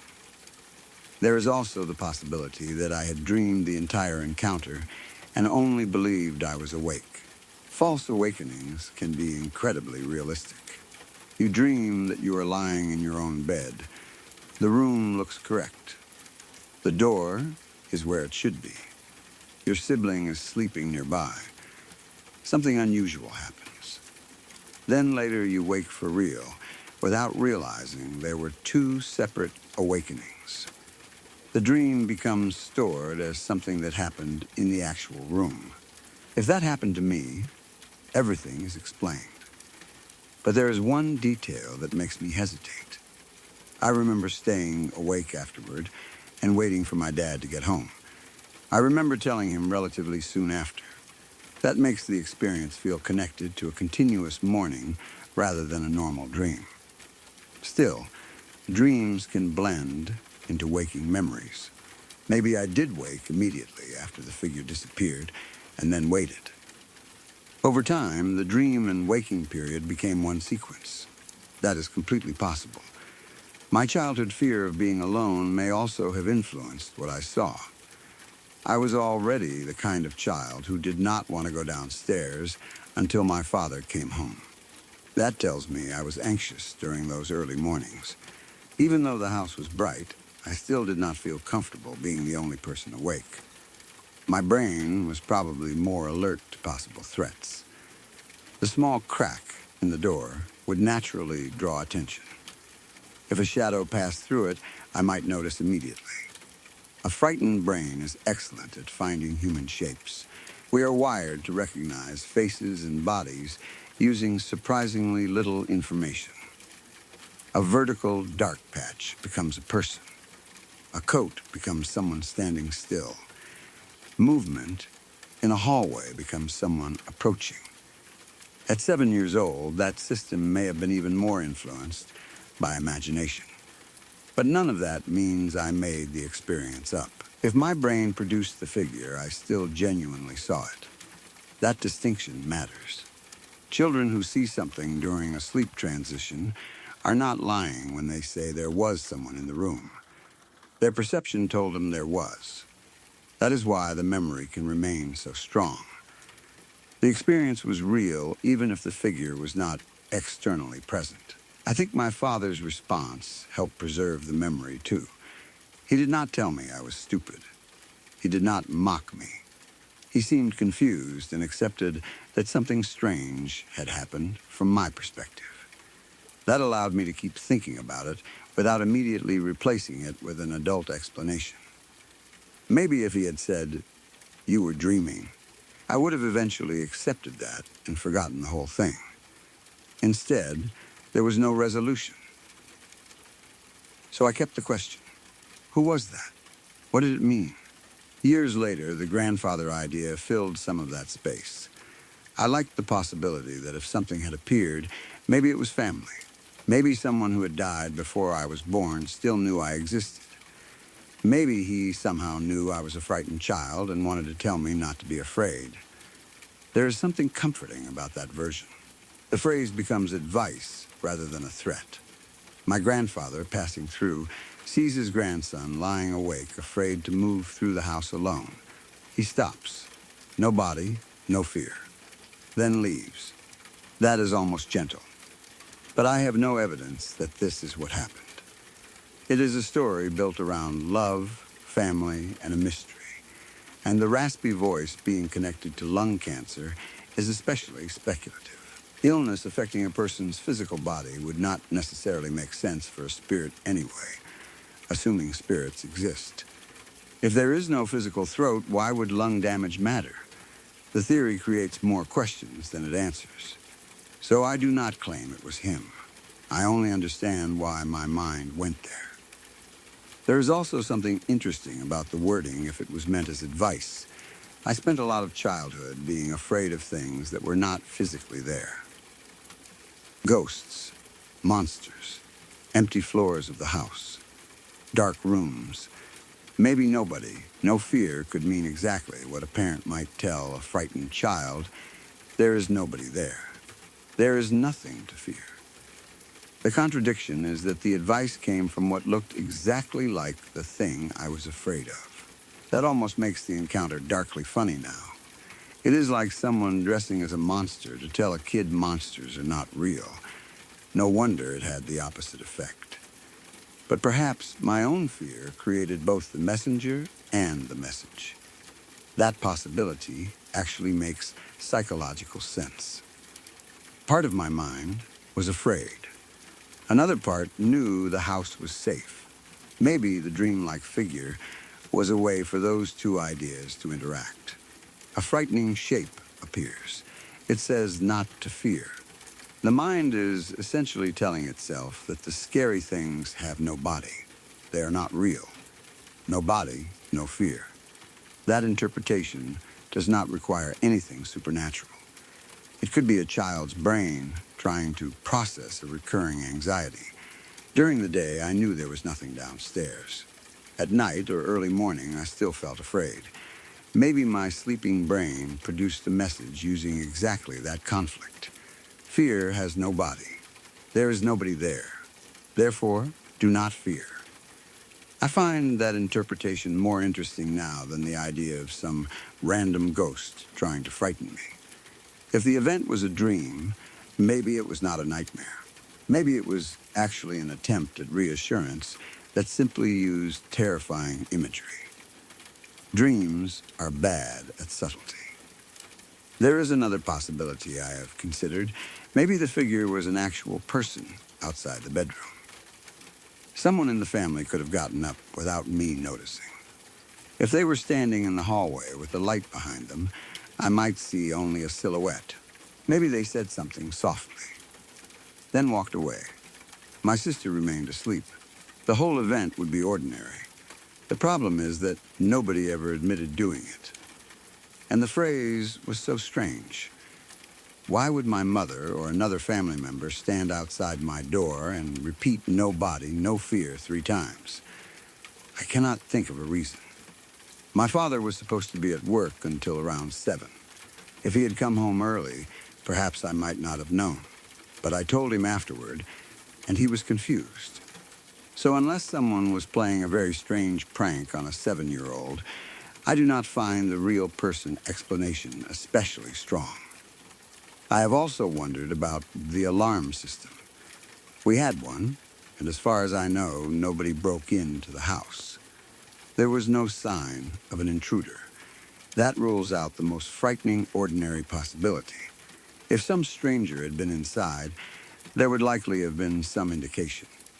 And why would a burglar stop outside a child's bedroom, repeat a bizarre phrase, then simply leave? It makes no sense. So I do not believe an unknown person had broken in. Whatever I saw was either someone who belonged in the house, something my mind generated, or something I still cannot explain. The fact that the figure left peacefully is another reason I never remember it as purely evil. It did not linger. It did not come back. I never saw it again. It appeared for maybe 10 seconds. spoke, walked away. That was all. No haunting followed. No footsteps every morning at 2:55. No objects moving. No second apparition. Nothing happened to my sister. Nothing happened to me. If something supernatural really visited, it seemed to have only one purpose: deliver those words. That is why I keep returning to the phrase, no body, no fear. Maybe there is a deeper meaning. Maybe there is none. It could be meaningless dream language that only sounds profound because it came from something frightening. Dreams produce strange phrases all the time. Sometimes they sound incredibly important while you are asleep, then become nonsense when written down. Maybe my child brain invented 3 simple words because they matched my fear. No body, no fear. That is enough to feel meaningful. I have also wondered whether it could have been nobody. No fear, rather than no body. That simpler interpretation feels more natural. Nobody is there. Do not be afraid. It matches the situation almost perfectly. I was a child who refused to go downstairs because I feared being alone. Maybe some part of me was trying to tell myself the empty house was not dangerous. Nobody there. No fear. The raspiness might have come from sleep-related distortion, or from some actual background sound. A heater, a vent, someone breathing. The brain can turn vague noise into a voice. That could even explain why it did not sound like my grandfather, despite my later theory. There may never have been an actual speaker whose voice could be identified. As an adult, I am much more comfortable leaving the experience unresolved. I do not have to decide that it was definitely a ghost. I also do not have to pretend I remember nothing strange. Both can be true. I experienced something vivid. I do not know what caused it. Sleep-related perception is probably the strongest explanation. My childhood fear and early morning waking state provide enough ingredients. But the memory remains because it happened in daylight, and because the figure spoke directly to me. Those details made it harder to dismiss than a normal nightmare. People often ask whether I felt threatened. That is difficult to answer. At the time, absolutely, I was terrified. But looking back at the figure's actual behavior, it did nothing threatening. It stayed outside the room. It never touched anyone. It never approached my sister, even though she was much closer. It did not enter. It did not chase me. It spoke in what may have been an attempt to tell me not to be afraid. Then it left. If it was a dream, maybe that was the point. If it was something else, I have no idea. The thought that it could have been my grandfather still crosses my mind sometimes. Not because I have proof, mostly because the idea is less frightening than imagining an unknown presence. A grandfather I never got to meet, stopping briefly to reassure me, is a comforting story. Maybe the voice sounded rough, because that was how my child brain imagined an old dead man. Maybe I learned somewhere that he died from lung cancer, and later connected that detail to the raspiness. Memory can work backward like that. I cannot rule it out. What I do know is that the figure never told me who it was, so I try not to give it an identity it never gave itself. More than anything, the event changed the meaning of mornings for a while. Before that, daylight was supposed to be safe. The dark was where monsters belonged. That morning taught 7-year-old me that being able to see the room did not necessarily make everything feel safe. I had been awake. The sun was out. My twin sister was asleep right beside the doorway. My mother and other sisters were somewhere else in the house. My father would be home soon. Everything was normal. Then a dark shape appeared in the narrow opening of my bedroom door. Maybe it was a waking dream. Maybe it was a shadow. Maybe some sound became words in my half-awake mind. Maybe the phrase was my own brain trying to reassure itself. Those explanations all make sense to me now. But at 7, none of them existed. There was only the figure. It stood about 2 feet from my sleeping sister while I watched from across the room. It had no face I could see, no details beyond a black human outline. And in a slow, raspy voice, it repeated the same words 3 times. No body, no fear. No body, no fear. No body, no fear. Then it walked away. I hid under the covers and waited until my father came home. I never saw it again. And even now, after all these years, I cannot decide whether the strangest part is that something appeared in my doorway in broad daylight, or that whatever I thought I saw seemed to know the exact thing I had struggled with throughout childhood. Fear, if the message really was meant to help, it failed that morning. But the older I get, the more I wonder whether maybe the words were simpler than I made them. Nobody there. No fear. And perhaps the only reason the message became terrifying was because my 7-year-old brain gave it a body.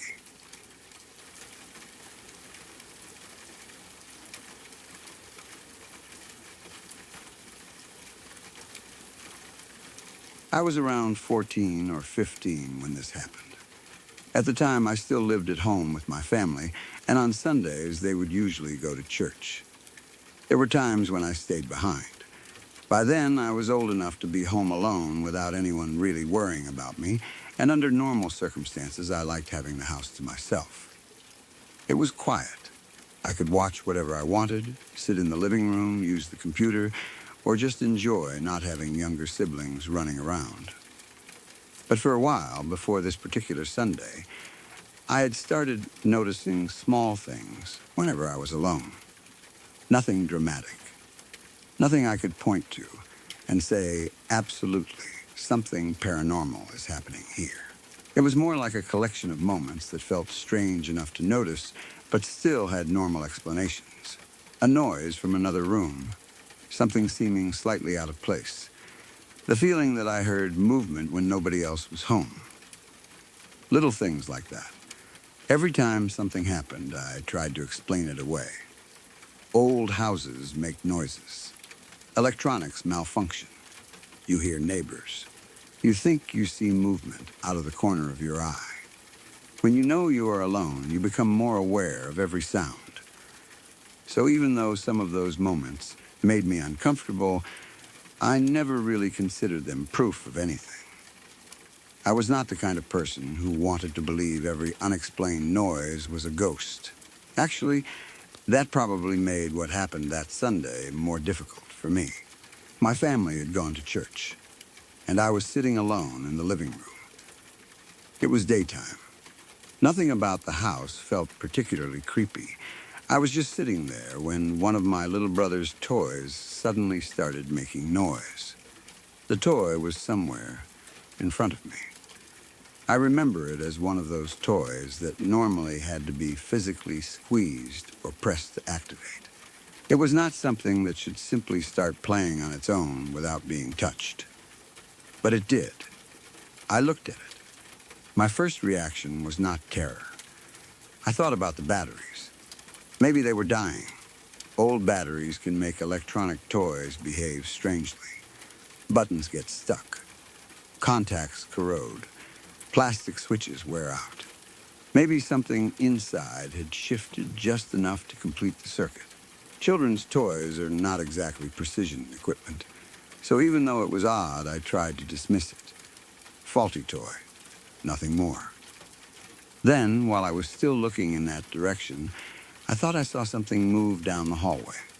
It happened very quickly. Something seemed to zoom past the opening.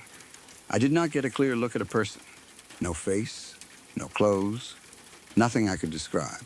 Just movement. Fast enough that by the time I really focused on it, there was nothing there. That made me uncomfortable. But again, I told myself there were normal explanations. Peripheral vision is unreliable. You can think you saw something move when it was only a change in light. Maybe a car passed outside and a reflection traveled across the wall. Maybe I blinked and interpreted some shadow as movement. Maybe I had already gotten nervous because of the toy, and now my brain was looking for something else to be wrong. So I tried to shrug that off, too. This was something I had gotten used to doing. Something weird happens. Explain it. Move on. Do not scare yourself. The toy could be faulty. The movement could be my eyes. Fine, then I heard crying. At first, I do not think I understood exactly what I was hearing. It was faint. But once I noticed it, I could not stop listening. It sounded like a woman crying. Not a television, not music, not a baby. A woman. And it seemed to be coming from my mother's bedroom. That immediately got my attention because my younger brother's crib was in there at the time. But nobody was home. My mother was at church. My brother was gone. The rest of my family was gone. I knew I was supposed to be alone. I sat there, listening. The crying continued.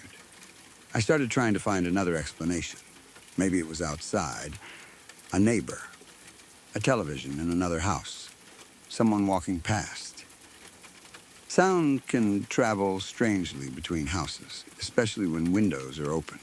Maybe I was hearing someone farther away and interpreting it as coming from inside my own house. That made sense. At least, I wanted it to. But the sound really seemed to be coming from my mother's room. Eventually, curiosity and fear started fighting each other. Part of me wanted to stay in the living room and ignore it. Another part needed to know whether the sound actually got louder if I walked toward the bedroom. So, I got up. I started moving down the hallway. The closer I got to my mother's room, the clearer the crying became. That was when I started becoming genuinely scared. If the sound had stayed the same volume, I could have told myself it was probably coming through a wall or window from somewhere outside, but it seemed to behave exactly like a sound coming from the bedroom, closer to the room, louder crying, step away. Softer, at least, that is how I remember it. And there was still nobody supposed to be inside. I did not immediately enter the room. I was too nervous. I remember standing there trying to make sense of it. The crying did not sound dramatic like someone screaming for help. It sounded sad. A woman crying somewhere in or near the room, that almost made it worse. A scream would have made me think there was an emergency. Crying felt more personal, more human. And because I could not see the person making it, my imagination started filling in the missing parts. I decided to record it. I had an old flip phone at the time. The recording quality was terrible compared with phones today, but it could capture basic audio. I pulled it out and started recording. I think part of me wanted proof, because I already knew how the story would sound later. A teenager alone in the house hears a woman crying from an empty bedroom. That sounds exactly like the kind of thing people laugh at. But if I had the sound recorded, at least I could show that I had not imagined the noise itself. So I stood there with my phone recording. I could hear the crying through the room. The phone captured something, too. Eventually, I decided I had had enough. I did not want to go farther into the bedroom. I went back toward the living room. Then I decided I would rather be outside altogether. I left the house and stayed outside for a while. Nothing chased me. Nobody appeared at a window. No woman came walking out of my mother's room. There was no dramatic ending. Eventually, the experience was over. When my family returned, the house was normal again. That should have made the whole thing easy to forget. But I had the recording. For the next few years, I kept it on that old phone. Sometimes, I showed it to friends. You could hear a crying sound. That was the closest thing I ever had to evidence for any of the weird experiences I had while living there.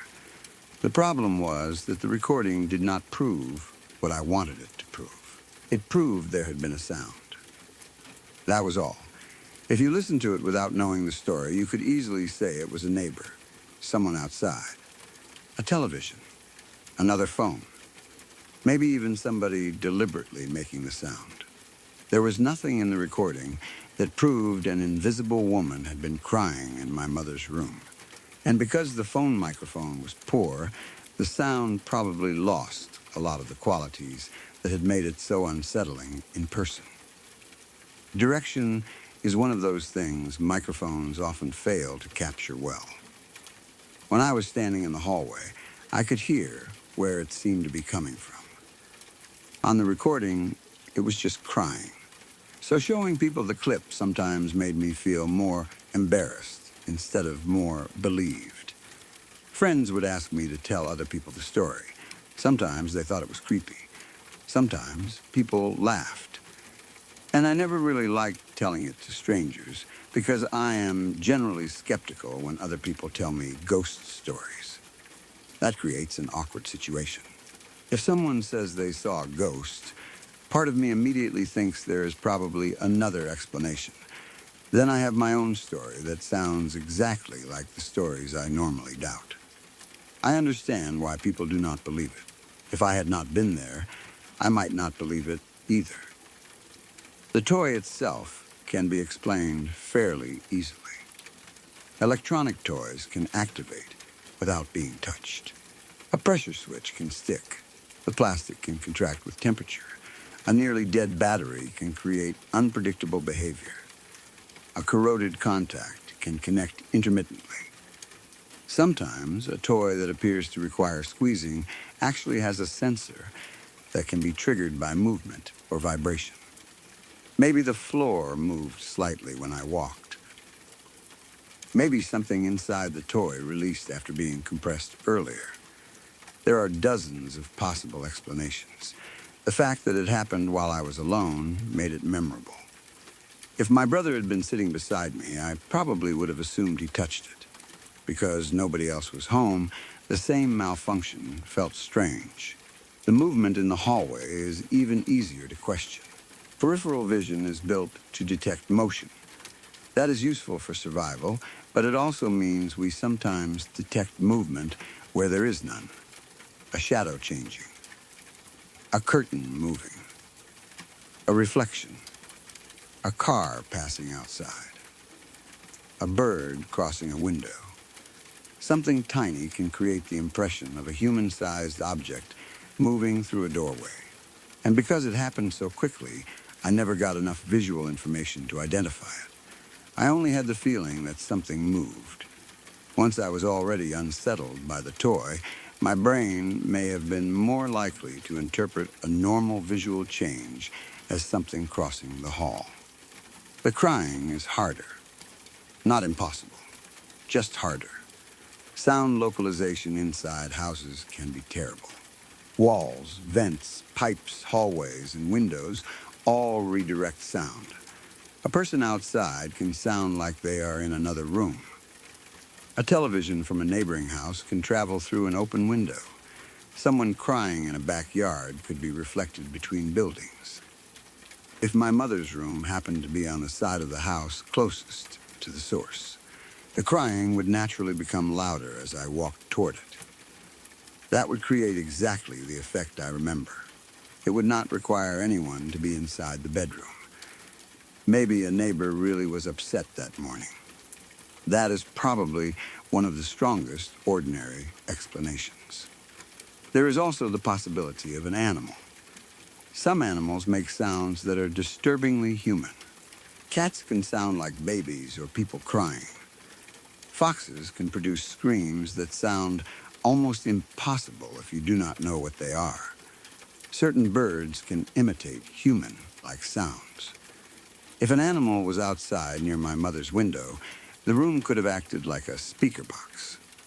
Walking toward the room would make it sound more and more as though someone were inside. At 14 or 15, I might not recognize the animal call. I would simply hear a woman. Another possibility is television or radio. Maybe something had been left on quietly in the room. I do not remember seeing one playing, but memories of strange events often preserve what was frightening and lose ordinary details. Perhaps there was a device I did not immediately notice. A television in another room could also produce crying during a movie or show. Sound travels down a hallway. If I did not hear dialogue around it, I might interpret the isolated crying as real. The recording could not tell me the source. That is the limitation of the evidence. It confirmed the sound, but not the explanation. There is also an important psychological factor. By the time I heard the crying, I had already experienced two things I considered strange. The toy activated. Then, I thought I saw something rush down the hallway. Even though I tried to dismiss both, I was already alert. My nervous system was watching for another unusual event, so when I heard a faint sound, I did not process it neutrally. I was listening through fear. That can affect what a sound seems like. A distant television becomes a crying woman. A cat becomes someone sobbing. A pipe becomes a voice. The sound itself may be real, while the interpretation is wrong. That happens all the time. The fact that it became clearer as I moved toward my mother's room feels like evidence that I located it correctly. But even that is not perfect. If the room's window faced the outside source, of course the sound would get clearer near the room. A neighbor could still explain it. That was what my friends sometimes suggested. And honestly, I cannot prove they were wrong. I never went outside and checked every nearby house. I did not ask neighbors whether someone had been crying that morning. I did not inspect the room for open windows or unusual sound pathways. I was a teenager who got frightened and left. I was not conducting an investigation. That means the most important information was never collected. I also do not remember whether I opened my mother's bedroom door fully. Maybe I did. Maybe I only approached it. The memory is strongest around the hallway, the increasing clarity of the crying, and the decision to record it. That is what stayed. I am careful not to add details just because they would make the story scarier. What matters is that nobody was supposed to be in that room. I thought I heard a woman crying from it, and I recorded a crying sound. That was enough to make the experience different from the other little strange moments I had experienced. Before that, I could always tell myself maybe I imagined it. A sound? Maybe the house? Something moving? Maybe my eyes. A toy going off? Electronics, but the recording gave the event a physical trace. That was psychologically powerful. I could replay it. Other people could hear it. I did not have to rely entirely on memory. Still, recordings are not automatically objective proof of the interpretation behind them. A camera can capture a light without proving it is a ghost. A microphone can capture crying without proving the person crying was inside an empty room. The recording made one claim stronger. There really was a sound. It did not establish what made it. I think that distinction is why I eventually became more skeptical of my own story rather than less. When you are young and frightened, you think, I recorded a ghost. When you get older, you think, I recorded an unidentified sound. That sounds much less exciting, but it is more accurate. Unfortunately, I no longer have the recording. The phone is gone. The file disappeared with it. For a few years, though, I could replay that morning whenever I wanted. I remember sometimes listening to it and trying to decide whether it still sounded like a woman. It did, at least to me. But I already knew what I thought it was. That expectation affects listening, too. If I told someone, listen, this is a woman crying, they would probably hear crying. If I had said, this is a cat outside, maybe they would hear an animal. Audio can be ambiguous. Once the brain has a label, the label becomes difficult to remove. That is another reason I wish I still had the original file. It would be interesting to listen to it now, years later, with more distance. Maybe I would immediately recognize something ordinary that I could not identify as a teenager. Or maybe it would still sound exactly the same. Either way, I would not consider it proof of a ghost. It would simply be a record of the moment that frightened me. The house had other strange little events, but nothing else gave me anything physical to show people. That morning stayed separate because several things happened close together. The toy, the movement, the crying. When multiple unusual events happen in sequence, the brain naturally connects them. Maybe they were connected, maybe not. The toy could have malfunctioned independently. The movement could have been a reflection. The crying could have come from a neighbor. 3 unrelated ordinary events occurring within a short period would feel like one paranormal event. Coincidences become patterns very quickly. That may be exactly what happened. The alternative is the version I believed more strongly when I was younger. Something was in the house. It caused the toy to activate. It moved down the hallway.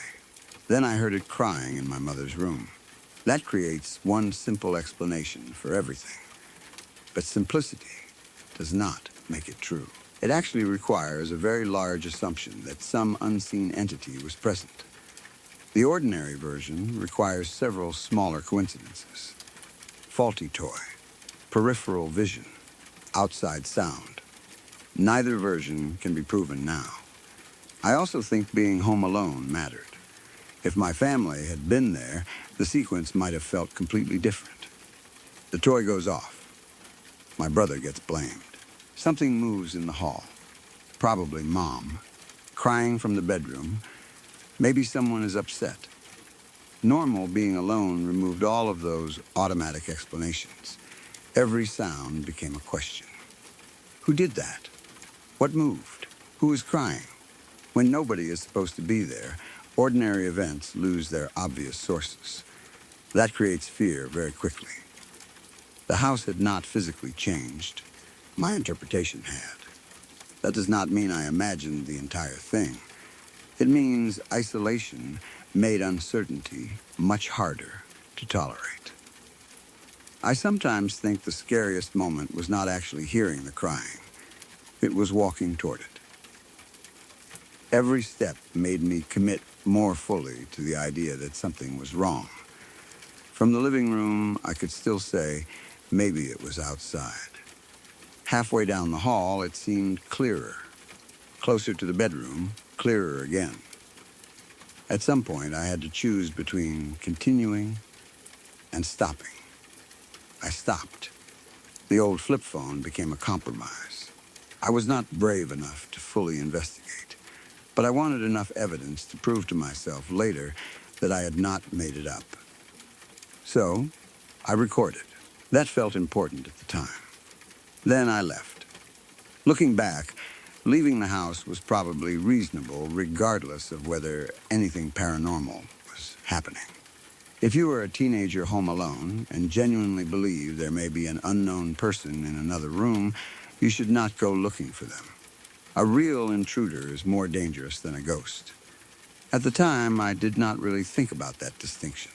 I was simply scared. But getting outside created distance and safety. Nothing happened after that. No woman appeared. No one came out of the house. My family came home, and life continued. The lack of any later event is another point in favor of an ordinary explanation. There was no continuing pattern. No crying every Sunday. No figure repeatedly crossing the hallway. No toy constantly activating. No escalation. Just one strange morning that happened to contain several things I could not immediately explain. That is enough to make a memory. It is not enough to prove a haunting. I still understand why my younger self connected everything. Imagine sitting alone. Your little brother's toy activates without being touched. Then something flashes across the hallway. Then you hear a woman crying from a bedroom where nobody is supposed to be. You walk toward it. The crying gets clearer. You record it. Then you decide you would rather be outside. That sequence feels supernatural when you are inside it. Years later, it becomes easier to break the experience into pieces. That is probably why I remain skeptical of other people's ghost stories. I know how convincing my own story felt. I also know how many normal possibilities I can identify now. Someone tells me a door opened by itself. I think air pressure. A voice appears on a recording. I think outside sound or audio artifacts. A toy activates. I think batteries or switches. I do not assume the person is lying. I just know unexplained does not automatically mean paranormal. My own experience taught me that. Still, I cannot completely erase the emotional memory. There was something deeply unsettling about hearing crying in an empty house, especially because it sounded adult. If I had heard what sounded like my little brother, I might have assumed a toy. A woman crying felt less explainable, because every adult woman who belonged in the house was somewhere else. My mother was at church. I knew that. I knew her bedroom should be empty.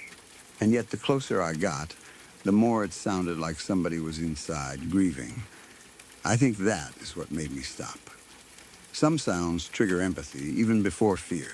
Crying means someone is hurt. But when you know there cannot be anyone there, that natural instinct to help gets interrupted by something colder.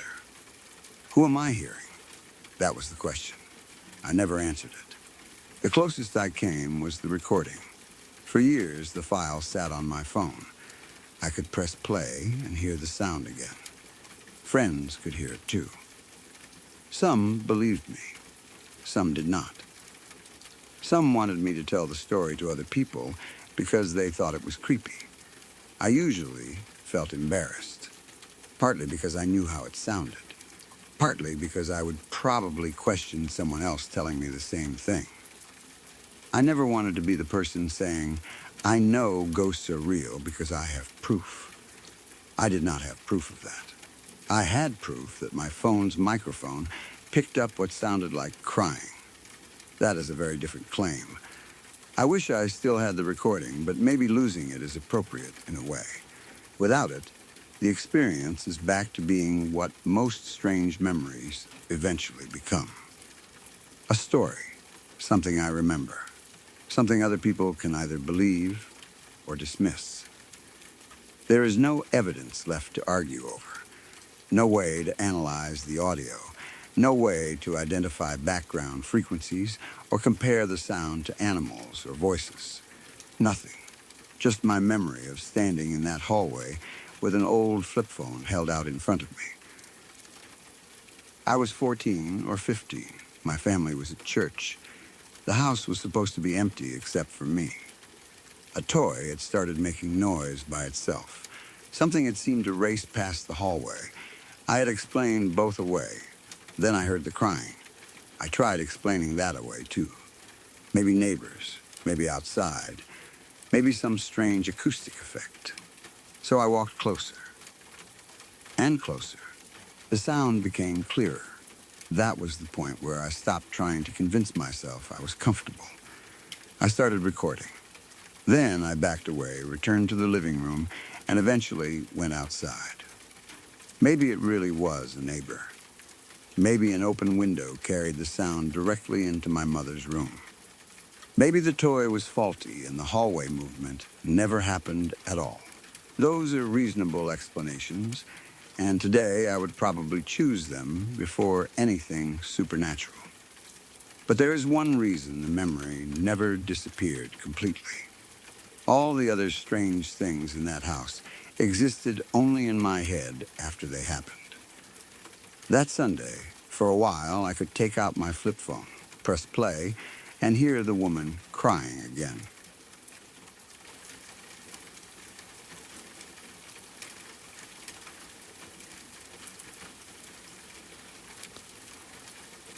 So that's where we'll stop tonight. Before you go, remember this. Every story you just heard was real. Real people, real nights, and none of them saw it coming. If that got to you the way it gets to most people, do one thing before you leave. Hit subscribe. I post new stories all the time, and I don't want you to miss them. Take care of yourself. I'll see you next time.